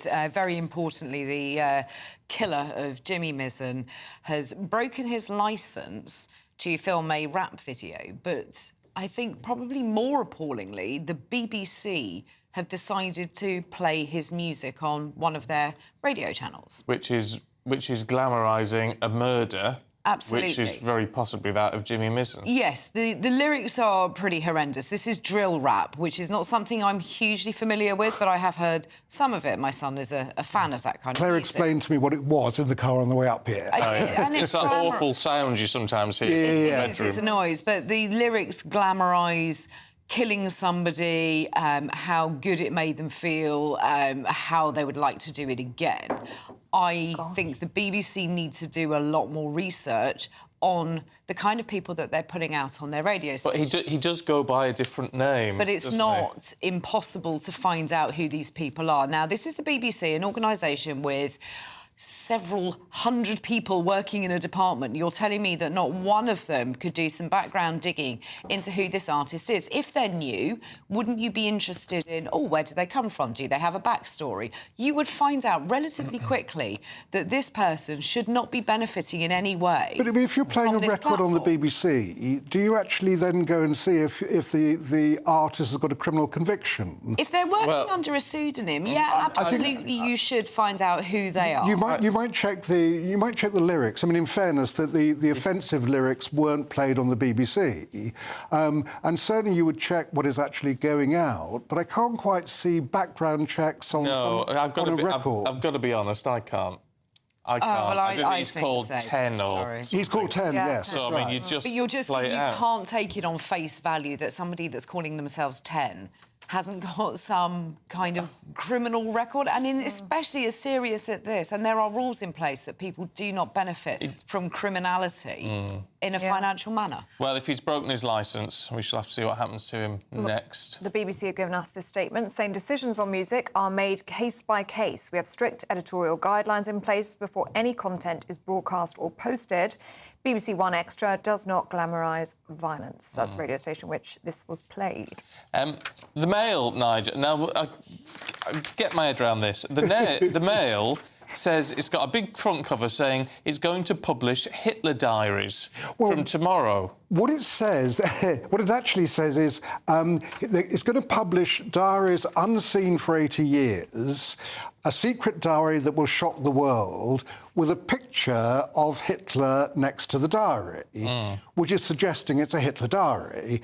Now, I don't think it can be, because, of course, the biggest newspaper hoax in history was when the Sunday Times bought 60 volumes of what was purported to be Hitler diaries. Even the eminent historian Hugh Trevor Roper at the time said these are genuine, suddenly changed his mind and said, I don't don't think so. And what it turned out was that nobody had bothered to do any forensic checks on things like the paper, which they discovered had actually been used 2 years previously, not 40 years previously. They'd found polyester in the bindings, which weren't around during the Second World War. So it was fairly easy to prove these were a hoax, but it was one of the biggest sort of hoaxes in journalistic history. But this is, I tell you what, now that you say it, intimate, horrifying, packed with extraordinary insights into Hitler's private life. So it's not Hitler's diaries, It doesn't sound like it. It's somebody else's diary. But nevertheless, it'd be a great scoop if it... Yeah, but I hope they've checked the bindings, hope they've checked the paper to make sure it's all true. Surely, surely. Right, you two. The question today, where is Michelle? Nigel, should we start with you? Well, she's not going to be at Trump's inauguration. And the way she wasn't at Jimmy Carter's funeral. No, she wasn't there either. So she hasn't been pictured with Barack Obama since August. Exactly. So the suggestion is there any trouble within the marriage of her and Barack Obama? Or it could simply be she didn't want to sit next to President Trump, as she would have to at this inauguration. That was the order of things. After calling him an ugly, misogynistic, racist liar. So it may be that she decided it was Trump she didn't want to be around, not necessarily her husband. Can I just say, I think it's quite dangerous that people, unless someone knows something that we don't, speculation, I think, is dangerous. Look what happened with the Princess of Wales. Exactly. When people speculated. Yeah, I don't think that we need to start prying into whether her marriage is on the rocks just because there hasn't been a photograph in a newspaper of them. I think she's taken a holiday to Hawaii. Fair play to her. It's January. Who wouldn't want to go on a nice sunny break and sip some cocktails? And if she's gone on her own, there's probably a reason. He's busy. Her children are grown up. Maybe she did go with a friend. It doesn't matter. She is her own person. She is entitled to do what she likes. She isn't the First Lady anymore. And it is the Telegraph that's actually speculating on this. Yeah, and it is her 61st birthday today. And she may prefer to spend it elsewhere. Yeah. So, I don't know, I think they're solid as a rock, those two. It's the impression you've always had. I think that yes, I mean, that is the impression. I mean, just because she's not with him for a few times, they're both busy people doing different things. Yeah. Just because you're married, it doesn't mean you can't spend some time apart. Well, here's hoping. Good to see you both this morning. Thanks very much. Let's have a look at the weather.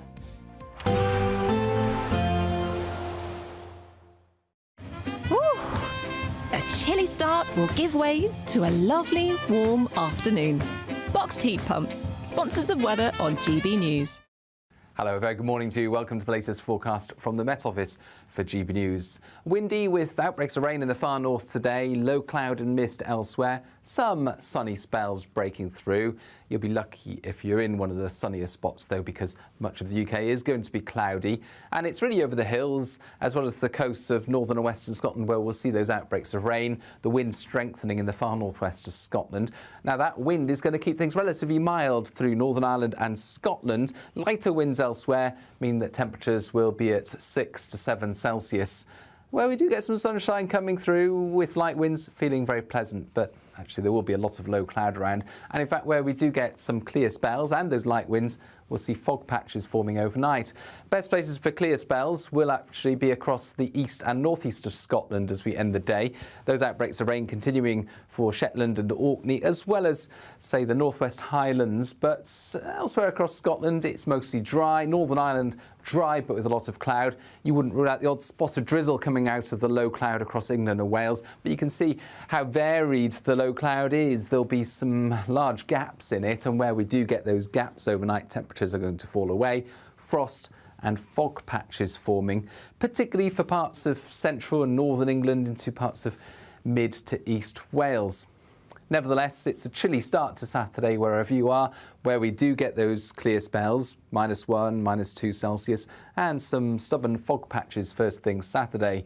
But for many, it's a cloudy start once again, extensive low cloud around. Some gaps once again, northeast Scotland, northeast England, parts of Wales and the southwest, for example, increasingly so as we go into the afternoon on Saturday. But it's going to feel colder on Saturday compared with previous days, 3 or 4 Celsius in the south, for example, and wet and windy in the far northwest. A nice bright morning will generate a lovely warm day, right through to the evening. Boxed Solar, sponsors of weather on GB News. The latest GB News travel. Good morning, I'm Russell Holding. ScotRail train services are suspended between Elgin and Inverurie for track safety checks. In Northumberland, the A192 is closed in both directions east of Cramlington between East Hertford and Seaton Delaval because of flooding. The Mersey ferry suspended because of tidal conditions, with buses running between Seacombe and Hamilton Square. On the M6 in Staffordshire, 2 out of 4 lanes are closed northbound where a car caught fire between junctions 14 and 15 from Stafford North to Stoke-on-Trent, causing delays. In Leicestershire, the A5199 is closed each way between Wigston and Kilby after an accident. On the M5 in Worcestershire, 3 out of 4 lanes are closed northbound just after junction 6 at Worcester after an accident. It's just the outside lane that's open with long delays from junction 7. In Carmarthenshire, the A48 is blocked westbound by an accident between the Crosshands roundabout and Llanfarog, causing queues. And in Essex, the Parkway in Chelmsford's blocked westbound by an accident. You can stay up to date throughout the day by visiting our website, gbnews.com. You could be joining the Great British Giveaway list of winners with your chance to grab a fantastic £50,000 in tax-free cash. Hi, I'm Angela from Wigan and I won £30,000 with the Great British Giveaway. I'd say to people who want to enter or are wondering whether to enter to do it, it happens to people like me. For another chance to win, text cash to 63232. One entry costs £2 plus 1 standard network rate message, or text bonus to 63232. 5 entries cost £5 plus 1 standard network rate message. Go to gbnews.com/win. Entries start from just £2. You can call 0903 681 3232. Calls cost £2 plus your network access charge, or post your name and number to GB10 PO Box 8690 Derby DE1 9TT. UK only. Entrance must be 18 or over. Lines close at 6 p.m. on the 31st of January. Please check the closing time if listening or watching on demand. Good luck. Join me, Camilla Tominey, for a frank and honest discussion with those in power that cuts through the spin and gets to the heart of the issues shaping our nation. You haven't confirmed that you want to stand as leader, but you haven't ruled it out either. This report basically says that he's not fit to stand trial. Is he indecisive? Incompetent? I deliver the dose of reality Westminster needs. That's the Camilla Tominey Show at 9:30 every Sunday on GB News, the People's Channel, Britain's news channel. Join me, Nana Akwe, for an informative, interactive news programme with a difference. It's fun. No, he didn't say that, Dave. I'm so surprised. I think there's an element of truth to that. Join me from 3 p.m. every weekend, only on GB News, Britain's news channel. I'm Michael Portillo. This is GB News, the People's Channel, Britain's news channel.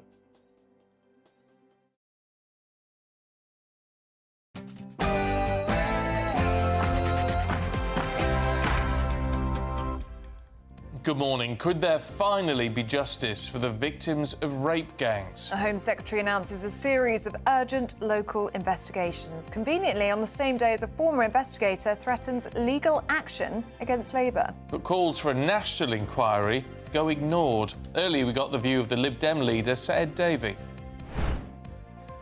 If we're going to be tough, yeah, let's have the inquiry. Just as you say, you're quite right about that. But I don't think we should let the government get away with not taking the action now. We need to take the action now.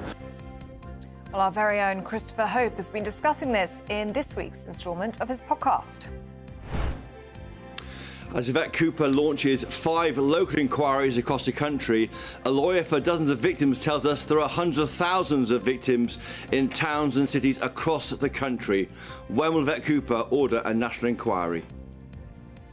Kemi Badenoch finds herself in the eye of a pension storm. Could the triple lock be in jeopardy? Co-chair of the Conservative Party, Nigel Huddleston, defended the party leader on the programme earlier.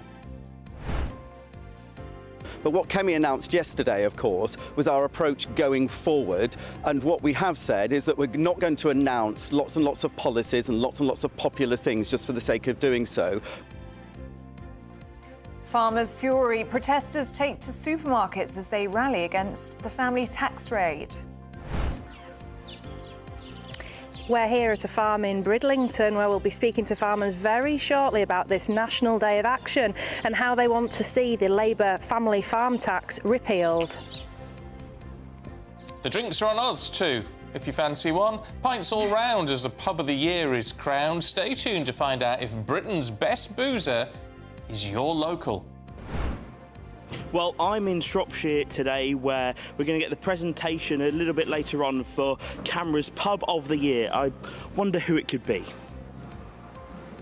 It's another grey start out there for many of us, but there will be some sunshine in places. Find out where in the forecast coming up soon. It's just gone 9 o'clock. I'm Stephen Dixon. I'm Ellie Costello, and this is GB News Breakfast.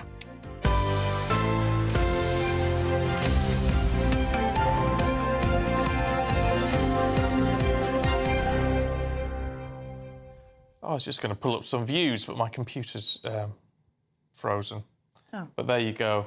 Loads on food, because we were saying earlier on that 50%, nearly 50% of parents have said they've had to skip a meal to be able to provide for their children. I mentioned black-eyed bean stew, which was weird as kids when Dad was out of work. Oh, and somebody was saying that a can of black-eyed peas is 45p at the moment. 45p. But we used to get the dried ones. So you used to get loads for little. Oh, even better. You have to soak them for ages. Yeah. That's how we did it. Anyway. So there are loads of things you can do that are cheap and cheerful, but nutritious. They might not be the nicest things in the world to eat. That's the trouble. Well, a few people have mentioned spam. Spam? Post-war? Yeah. You can still buy it. I saw some in the supermarket yesterday, actually. That's what I do. I sent you a message last night, a video, when I was outside the supermarket, to which you didn't respond, actually. Sorry. I noticed. I went out for dinner, That's what you see, she went out for dinner, I went to the supermarket to buy dinner. Usually I'd be at the supermarket. Oh, would you? Yeah. There you I'm go. there most days. That's what I have to do to keep her informed. And she's very demanding. She wants to know exactly what I'm up to most hours of the day. It's very true. It's true. Anyway, keep your views coming in. gbnews.com/you'll say. Right, on to the serious stuff today, because the Home Secretary, Yvette Cooper, has announced plans for 5 local inquiries into the rape gang scandal. Well, the announcement came a day after former Greater Manchester Police Detective Maggie Oliver threatened the Home Secretary with legal proceedings unless action was taken. Well, police forces will be encouraged to reopen some cold cases, apparently, and victims are being urged to report historic cases. Well, here's what the Home Secretary said in the House of Commons yesterday. Effective local inquiries can delve into far more local detail and deliver more locally relevant answers and change than a lengthy nationwide inquiry can provide. So Tom Crowther, KC, chair of the Telford inquiry, has agreed to work with the government to develop a new framework for victim-centred, locally led inquiries where they are needed, and as a first step, to work with Oldham Council and up to 4 other pilot areas. The Shadow Home Secretary, Chris Philp, wasn't impressed. Home Secretary just announced government support for only 5 local inquiries. Let me say this is wholly inadequate when we know up to 50 towns are affected. So I have some serious questions for the Home Secretary. Firstly, how are the other 40-plus towns supposed to get answers to the questions that they have? Well, let's get more on this now with our political editor, Christopher Hope. And Christopher, you've been discussing this on your podcast, haven't you? That's right. Morning, Stephen. Morning, Ellie. Yeah, David Greenwood is a lawyer in the north of England, in Wakefield, for Switalski. He's a director of the firm, and he represents at any one time between 50 and 60 now young women, formerly, of course, victims of this grooming gangs, aged between 10 and 14 at the time. And he knows what they're going through, and he leads these compensation claims against councils and police authorities for failing these young women when they were girls. And they have this awful position of having to justify and go back over what happened to them as children against the authority which didn't look after them. That's the nature of our adversarial legal system, but it's really difficult and traumatic for these young women who often just want the money to pay for some form of psychological support after what they've been through. But I asked him particularly how wide a scale is this problem. Here's what he told me on Chopper's Political Podcast. It's in every town and every city. kids on the street are being exploited for sex.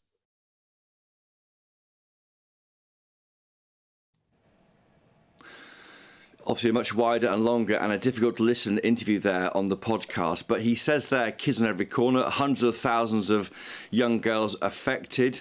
That will add further pressure on Yvette Cooper to order a national public inquiry into this scandal.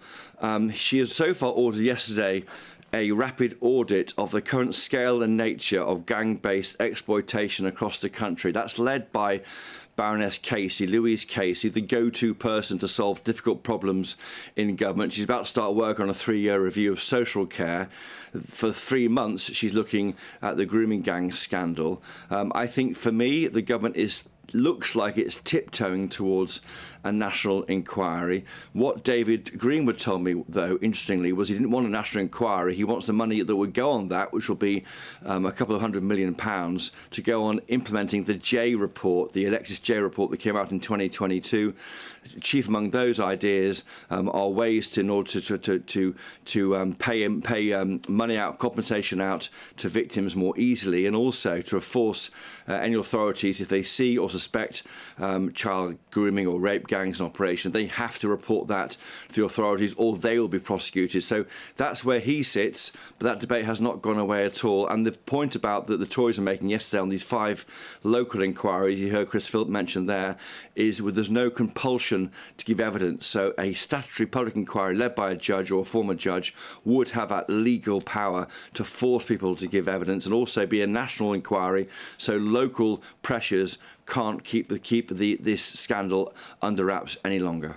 Yeah, I mean, totally understandable what David Greenwood is saying there about, what this money could be used for.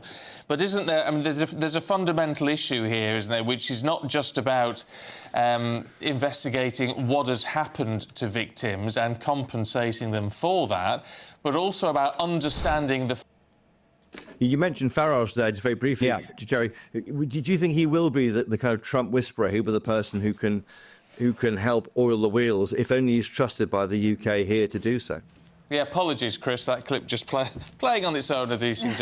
But what I was saying is that the point is we have no detail here of fundamentally what has gone wrong within local government structure, which has allowed this to happen and keep happening for such a long time. That's exactly right, Stephen. And that one of the problems is we're hearing that some local councils don't want to have an independent local inquiry simply because they don't want the scrutiny it will bring on them. And that's why a national inquiry, joining the dots, as we've been saying on GB News for weeks now, since Charlie Peters' reporting first pushed this story into the spotlight where it should be. That's what a national inquiry could do, and I think that's why many people want it. But as things stand, and I think to be supportive of Keir Starmer, he said in Prime Minister's Questions last Wednesday that there's a mixed view on this. There's not a settled view amongst victims, and we're seeing that from the lawyer representing 60 or so victims right now. So not everyone thinks that works. I think the story should be rooted in what do the victims want. If they want a national inquiry, they should get one. And Chris, we also had a sneak peek there from your podcast talking about Nigel Farage, and should the UK utilise him more in terms of this special relationship with us and the United States? Yeah, that clip was of Jerry Gunster. He's a public affairs specialist who was one of those 4 individuals in front of the golden elevator, if you remember that, back in November 2016 when Donald Trump won his first term in office. Jerry Gunter and Aaron Banks and others are hosting a party tonight in a plush Washington hotel overlooking the White House in a massive weekend for Donald Trump. Of course, he's sworn as president on Monday. That's covered live on GB News, as you might expect. But what role will Nigel Farage have there? I think Jerry Gunster was saying to me he thinks Farage will have a key role as being to oil the wheels of any kind of trade deal with the US once Trump gets his feet under the desk in the Oval Office. And that certainly is the offer which Nigel Farage gave personally to Keir Starmer in a private chat a few months ago or a few weeks ago in the Commons chamber. He was very clear, if you want any help, I can offer it. The thing about Farage, everyone forgets, he is a patriot, he wants the best for this country, and if he can get a good deal for the UK and US and help oil the wheels on a personal level, I'm sure he'll try and do that. Chris, good to see you. Thank you. And then when we asked Sir Ed Davey about that earlier on, he just laughed, didn't he? He said Farage would lick Trump's boots. And what Donald Trump would respect is someone who would push against him and show strength. And that's why he's saying we need closer ties with the EU in terms of a customs union. Remember all of that from all the Brexit debates years ago. But he wants to sort of back negotiating into the customs union without being back in the EU, so he says. But then Trump is someone that values loyalty and values his relationships, isn't he? So, I mean, that's what Jerry Gunster was saying in that podcast. Let us know what you think. In the meantime, back on the rape gangs issue and these inquiries, these 5 pilot schemes that Yvette Cooper, the Home Secretary, announced yesterday. It's our poll of the day. Has she gone far enough by announcing this? Only 1% of you so far think so. 99% of you saying the Home Secretary needs to take more action, which would, in terms of this, mean implementing the J report very quickly and having a national inquiry on this, a statutory inquiry, one that can compel people to take part. You can keep voting, gbnews.com/poll to do so. The final results in Martin's show this afternoon.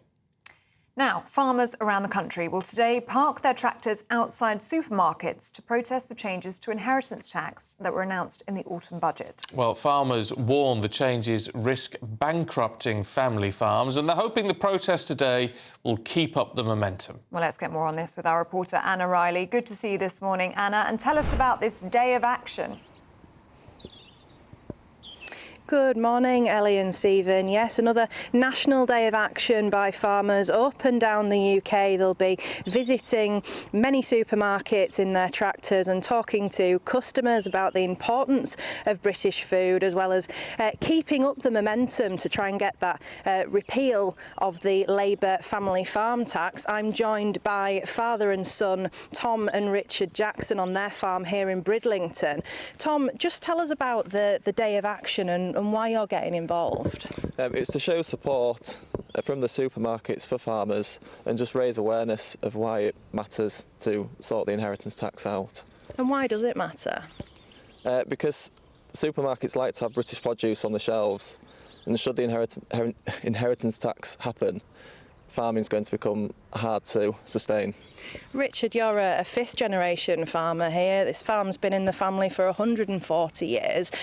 What does it mean to you, and how did you feel when you heard this announcement in the autumn budget? Well, I feel very passionate about it. I mean, my ancestors have put their heart and soul into this farm, as Tom and I have also. And, you know, if we're having to pay 20% inheritance tax to the government on the passing of a relative, then it's going to be very difficult to sustain.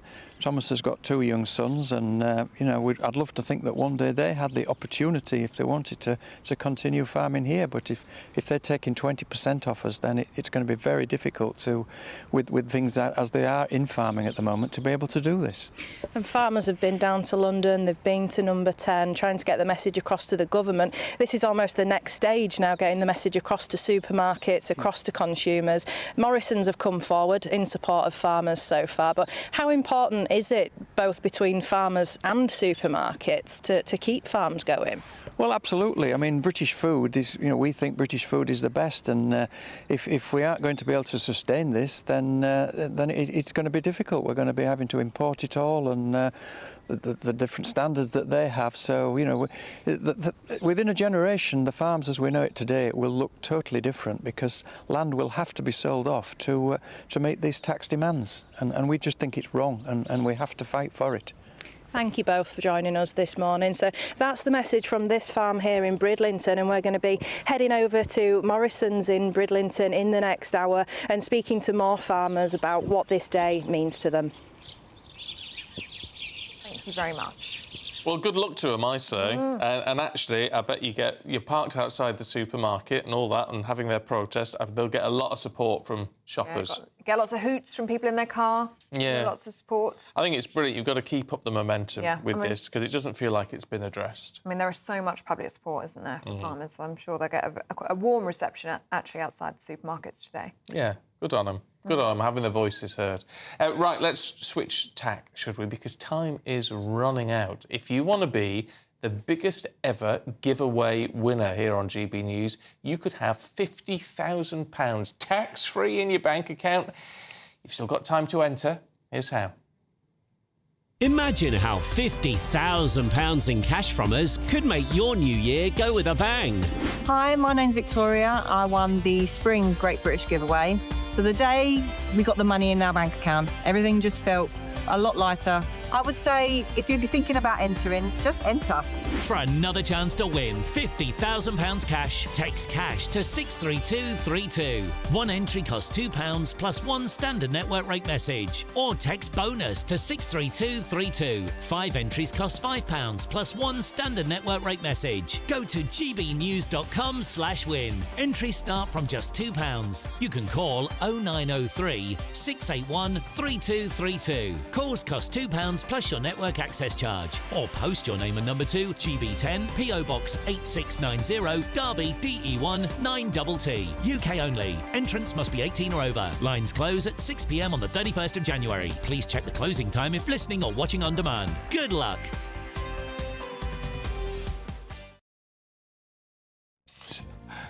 Still to come, the pub of the year has been revealed, but which boozer takes the crown? And is it your local? Find out next.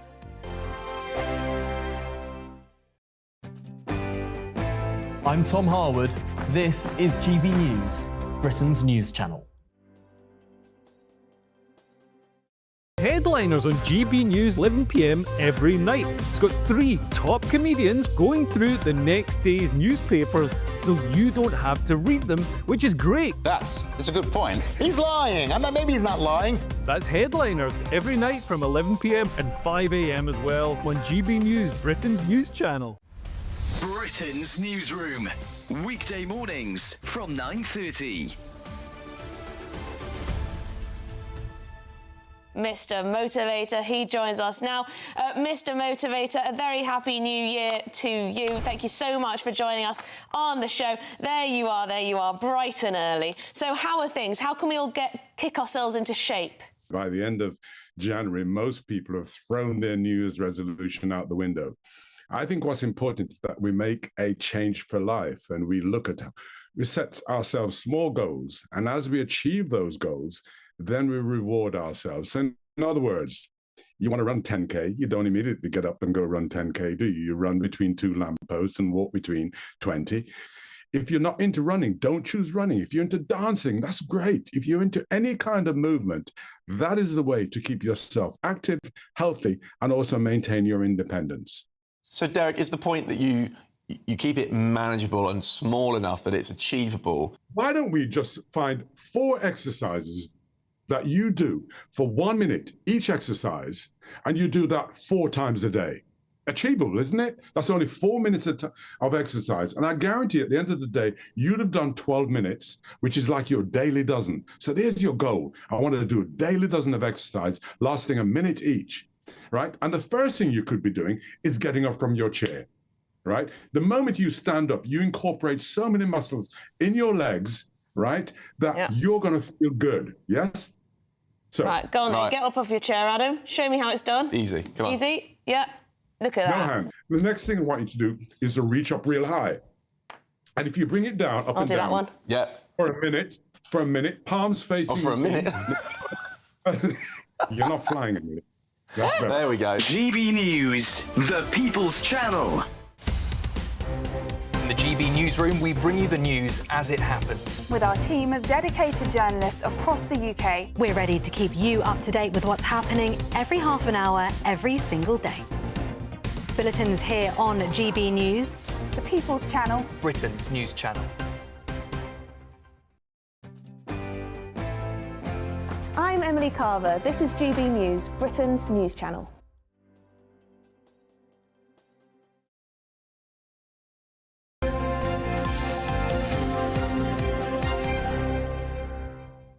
Now, if you fancy a pint today, there is only one place to go, and it's a very special pub in Shropshire. The Bailey Head has been crowned the Pub of the Year by the Campaign for Real Ale. It's the first time they've been awarded the honour, and the owners, Duncan and Grace, couldn't be prouder.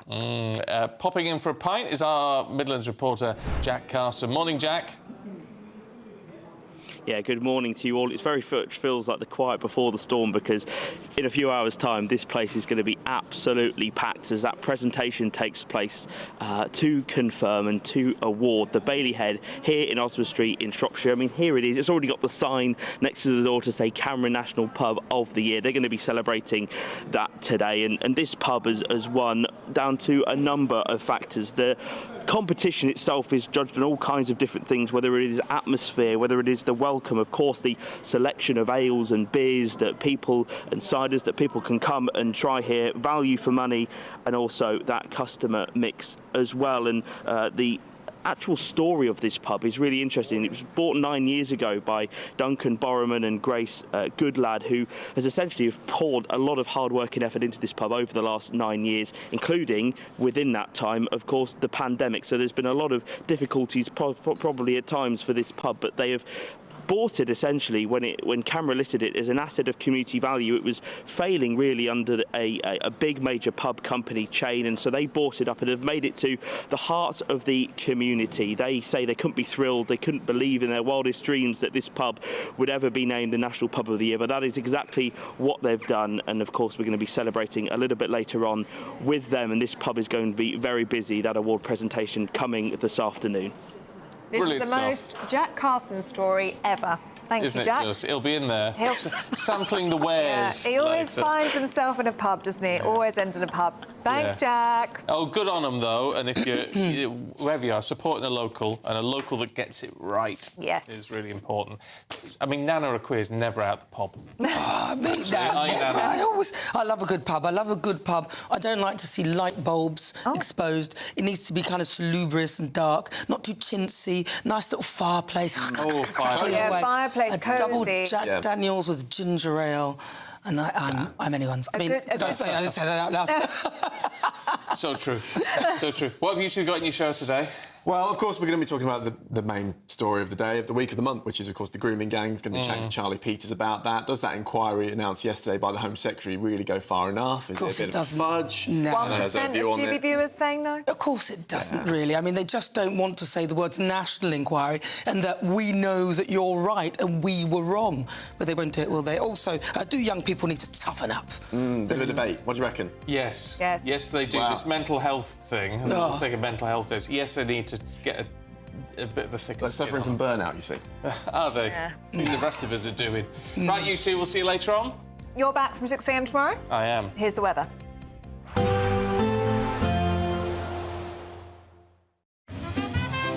Heavy showers first thing will be followed by a warm, cosy day.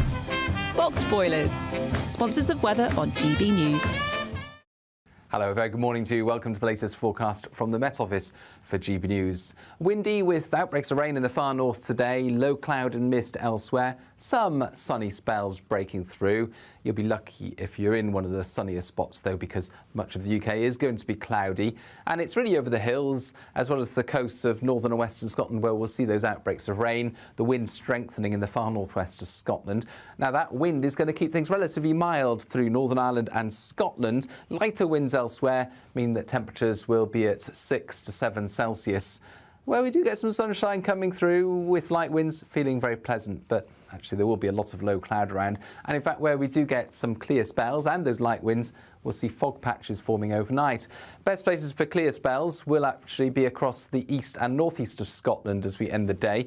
Those outbreaks of rain continuing for Shetland and Orkney, as well as, say, the northwest Highlands. But elsewhere across Scotland, it's mostly dry. Northern Ireland, dry but with a lot of cloud. You wouldn't rule out the odd spot of drizzle coming out of the low cloud across England and Wales, but you can see how varied the low cloud is. There'll be some large gaps in it, and where we do get those gaps overnight, temperatures are going to fall away.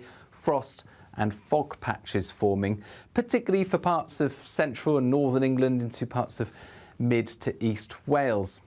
Nevertheless, it's a chilly start to Saturday wherever you are, where we do get those clear spells, -1, -2 Celsius, and some stubborn fog patches first thing Saturday.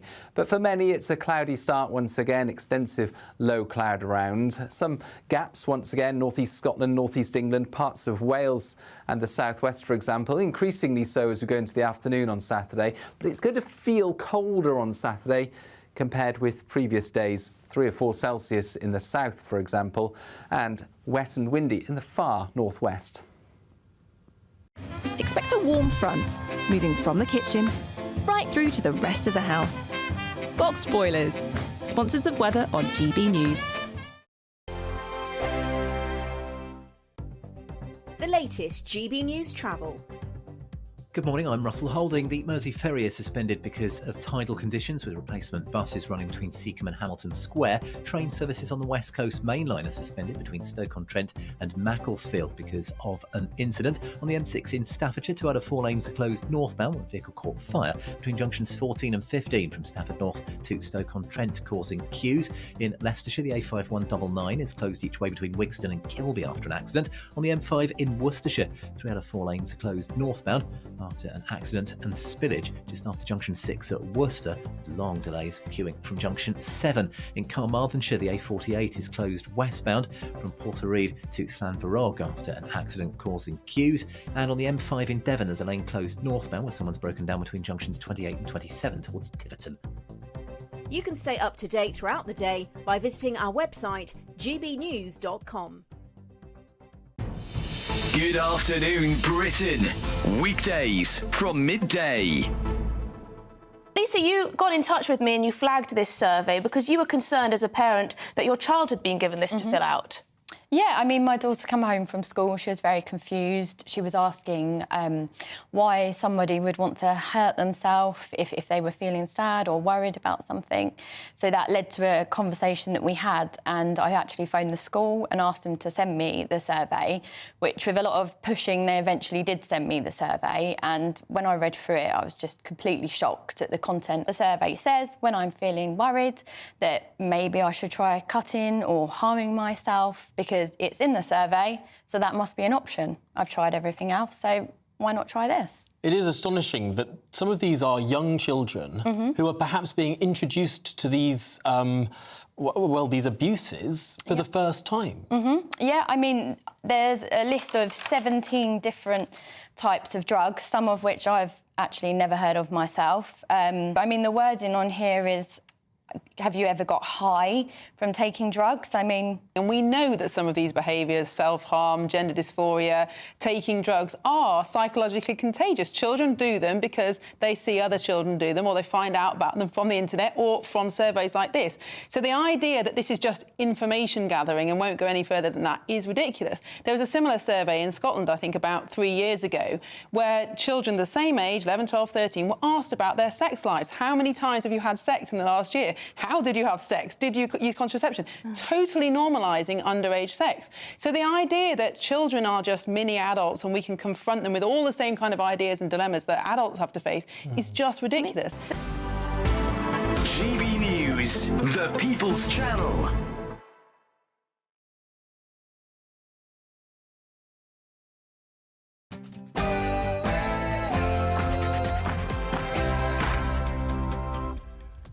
Good morning, it's Friday, it's 9:30, it's the 17th of January. We are live across the United Kingdom. This is Britain's Newsroom with Adam Cherry and me, Nana Acquia.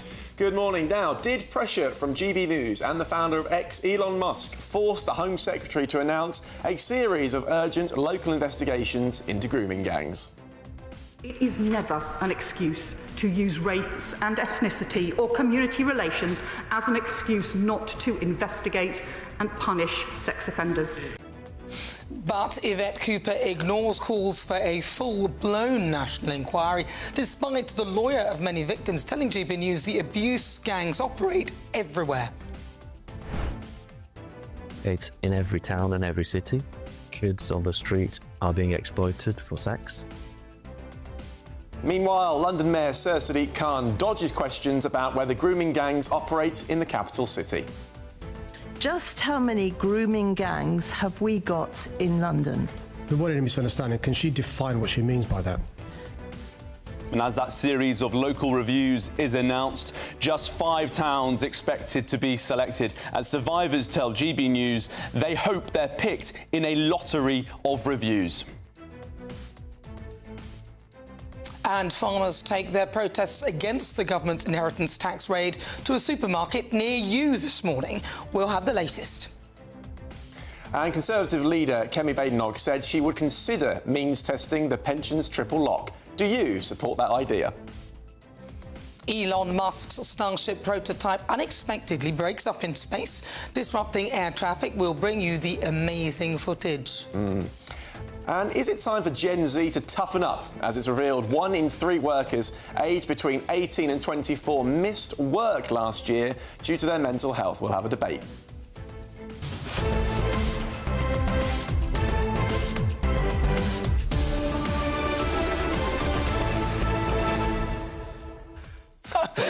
Honestly, seriously, this mental health thing now, I understand some people will suffer with mental health and so on and so forth, and that is not in question, but there are so many people, in particular young people, just saying it,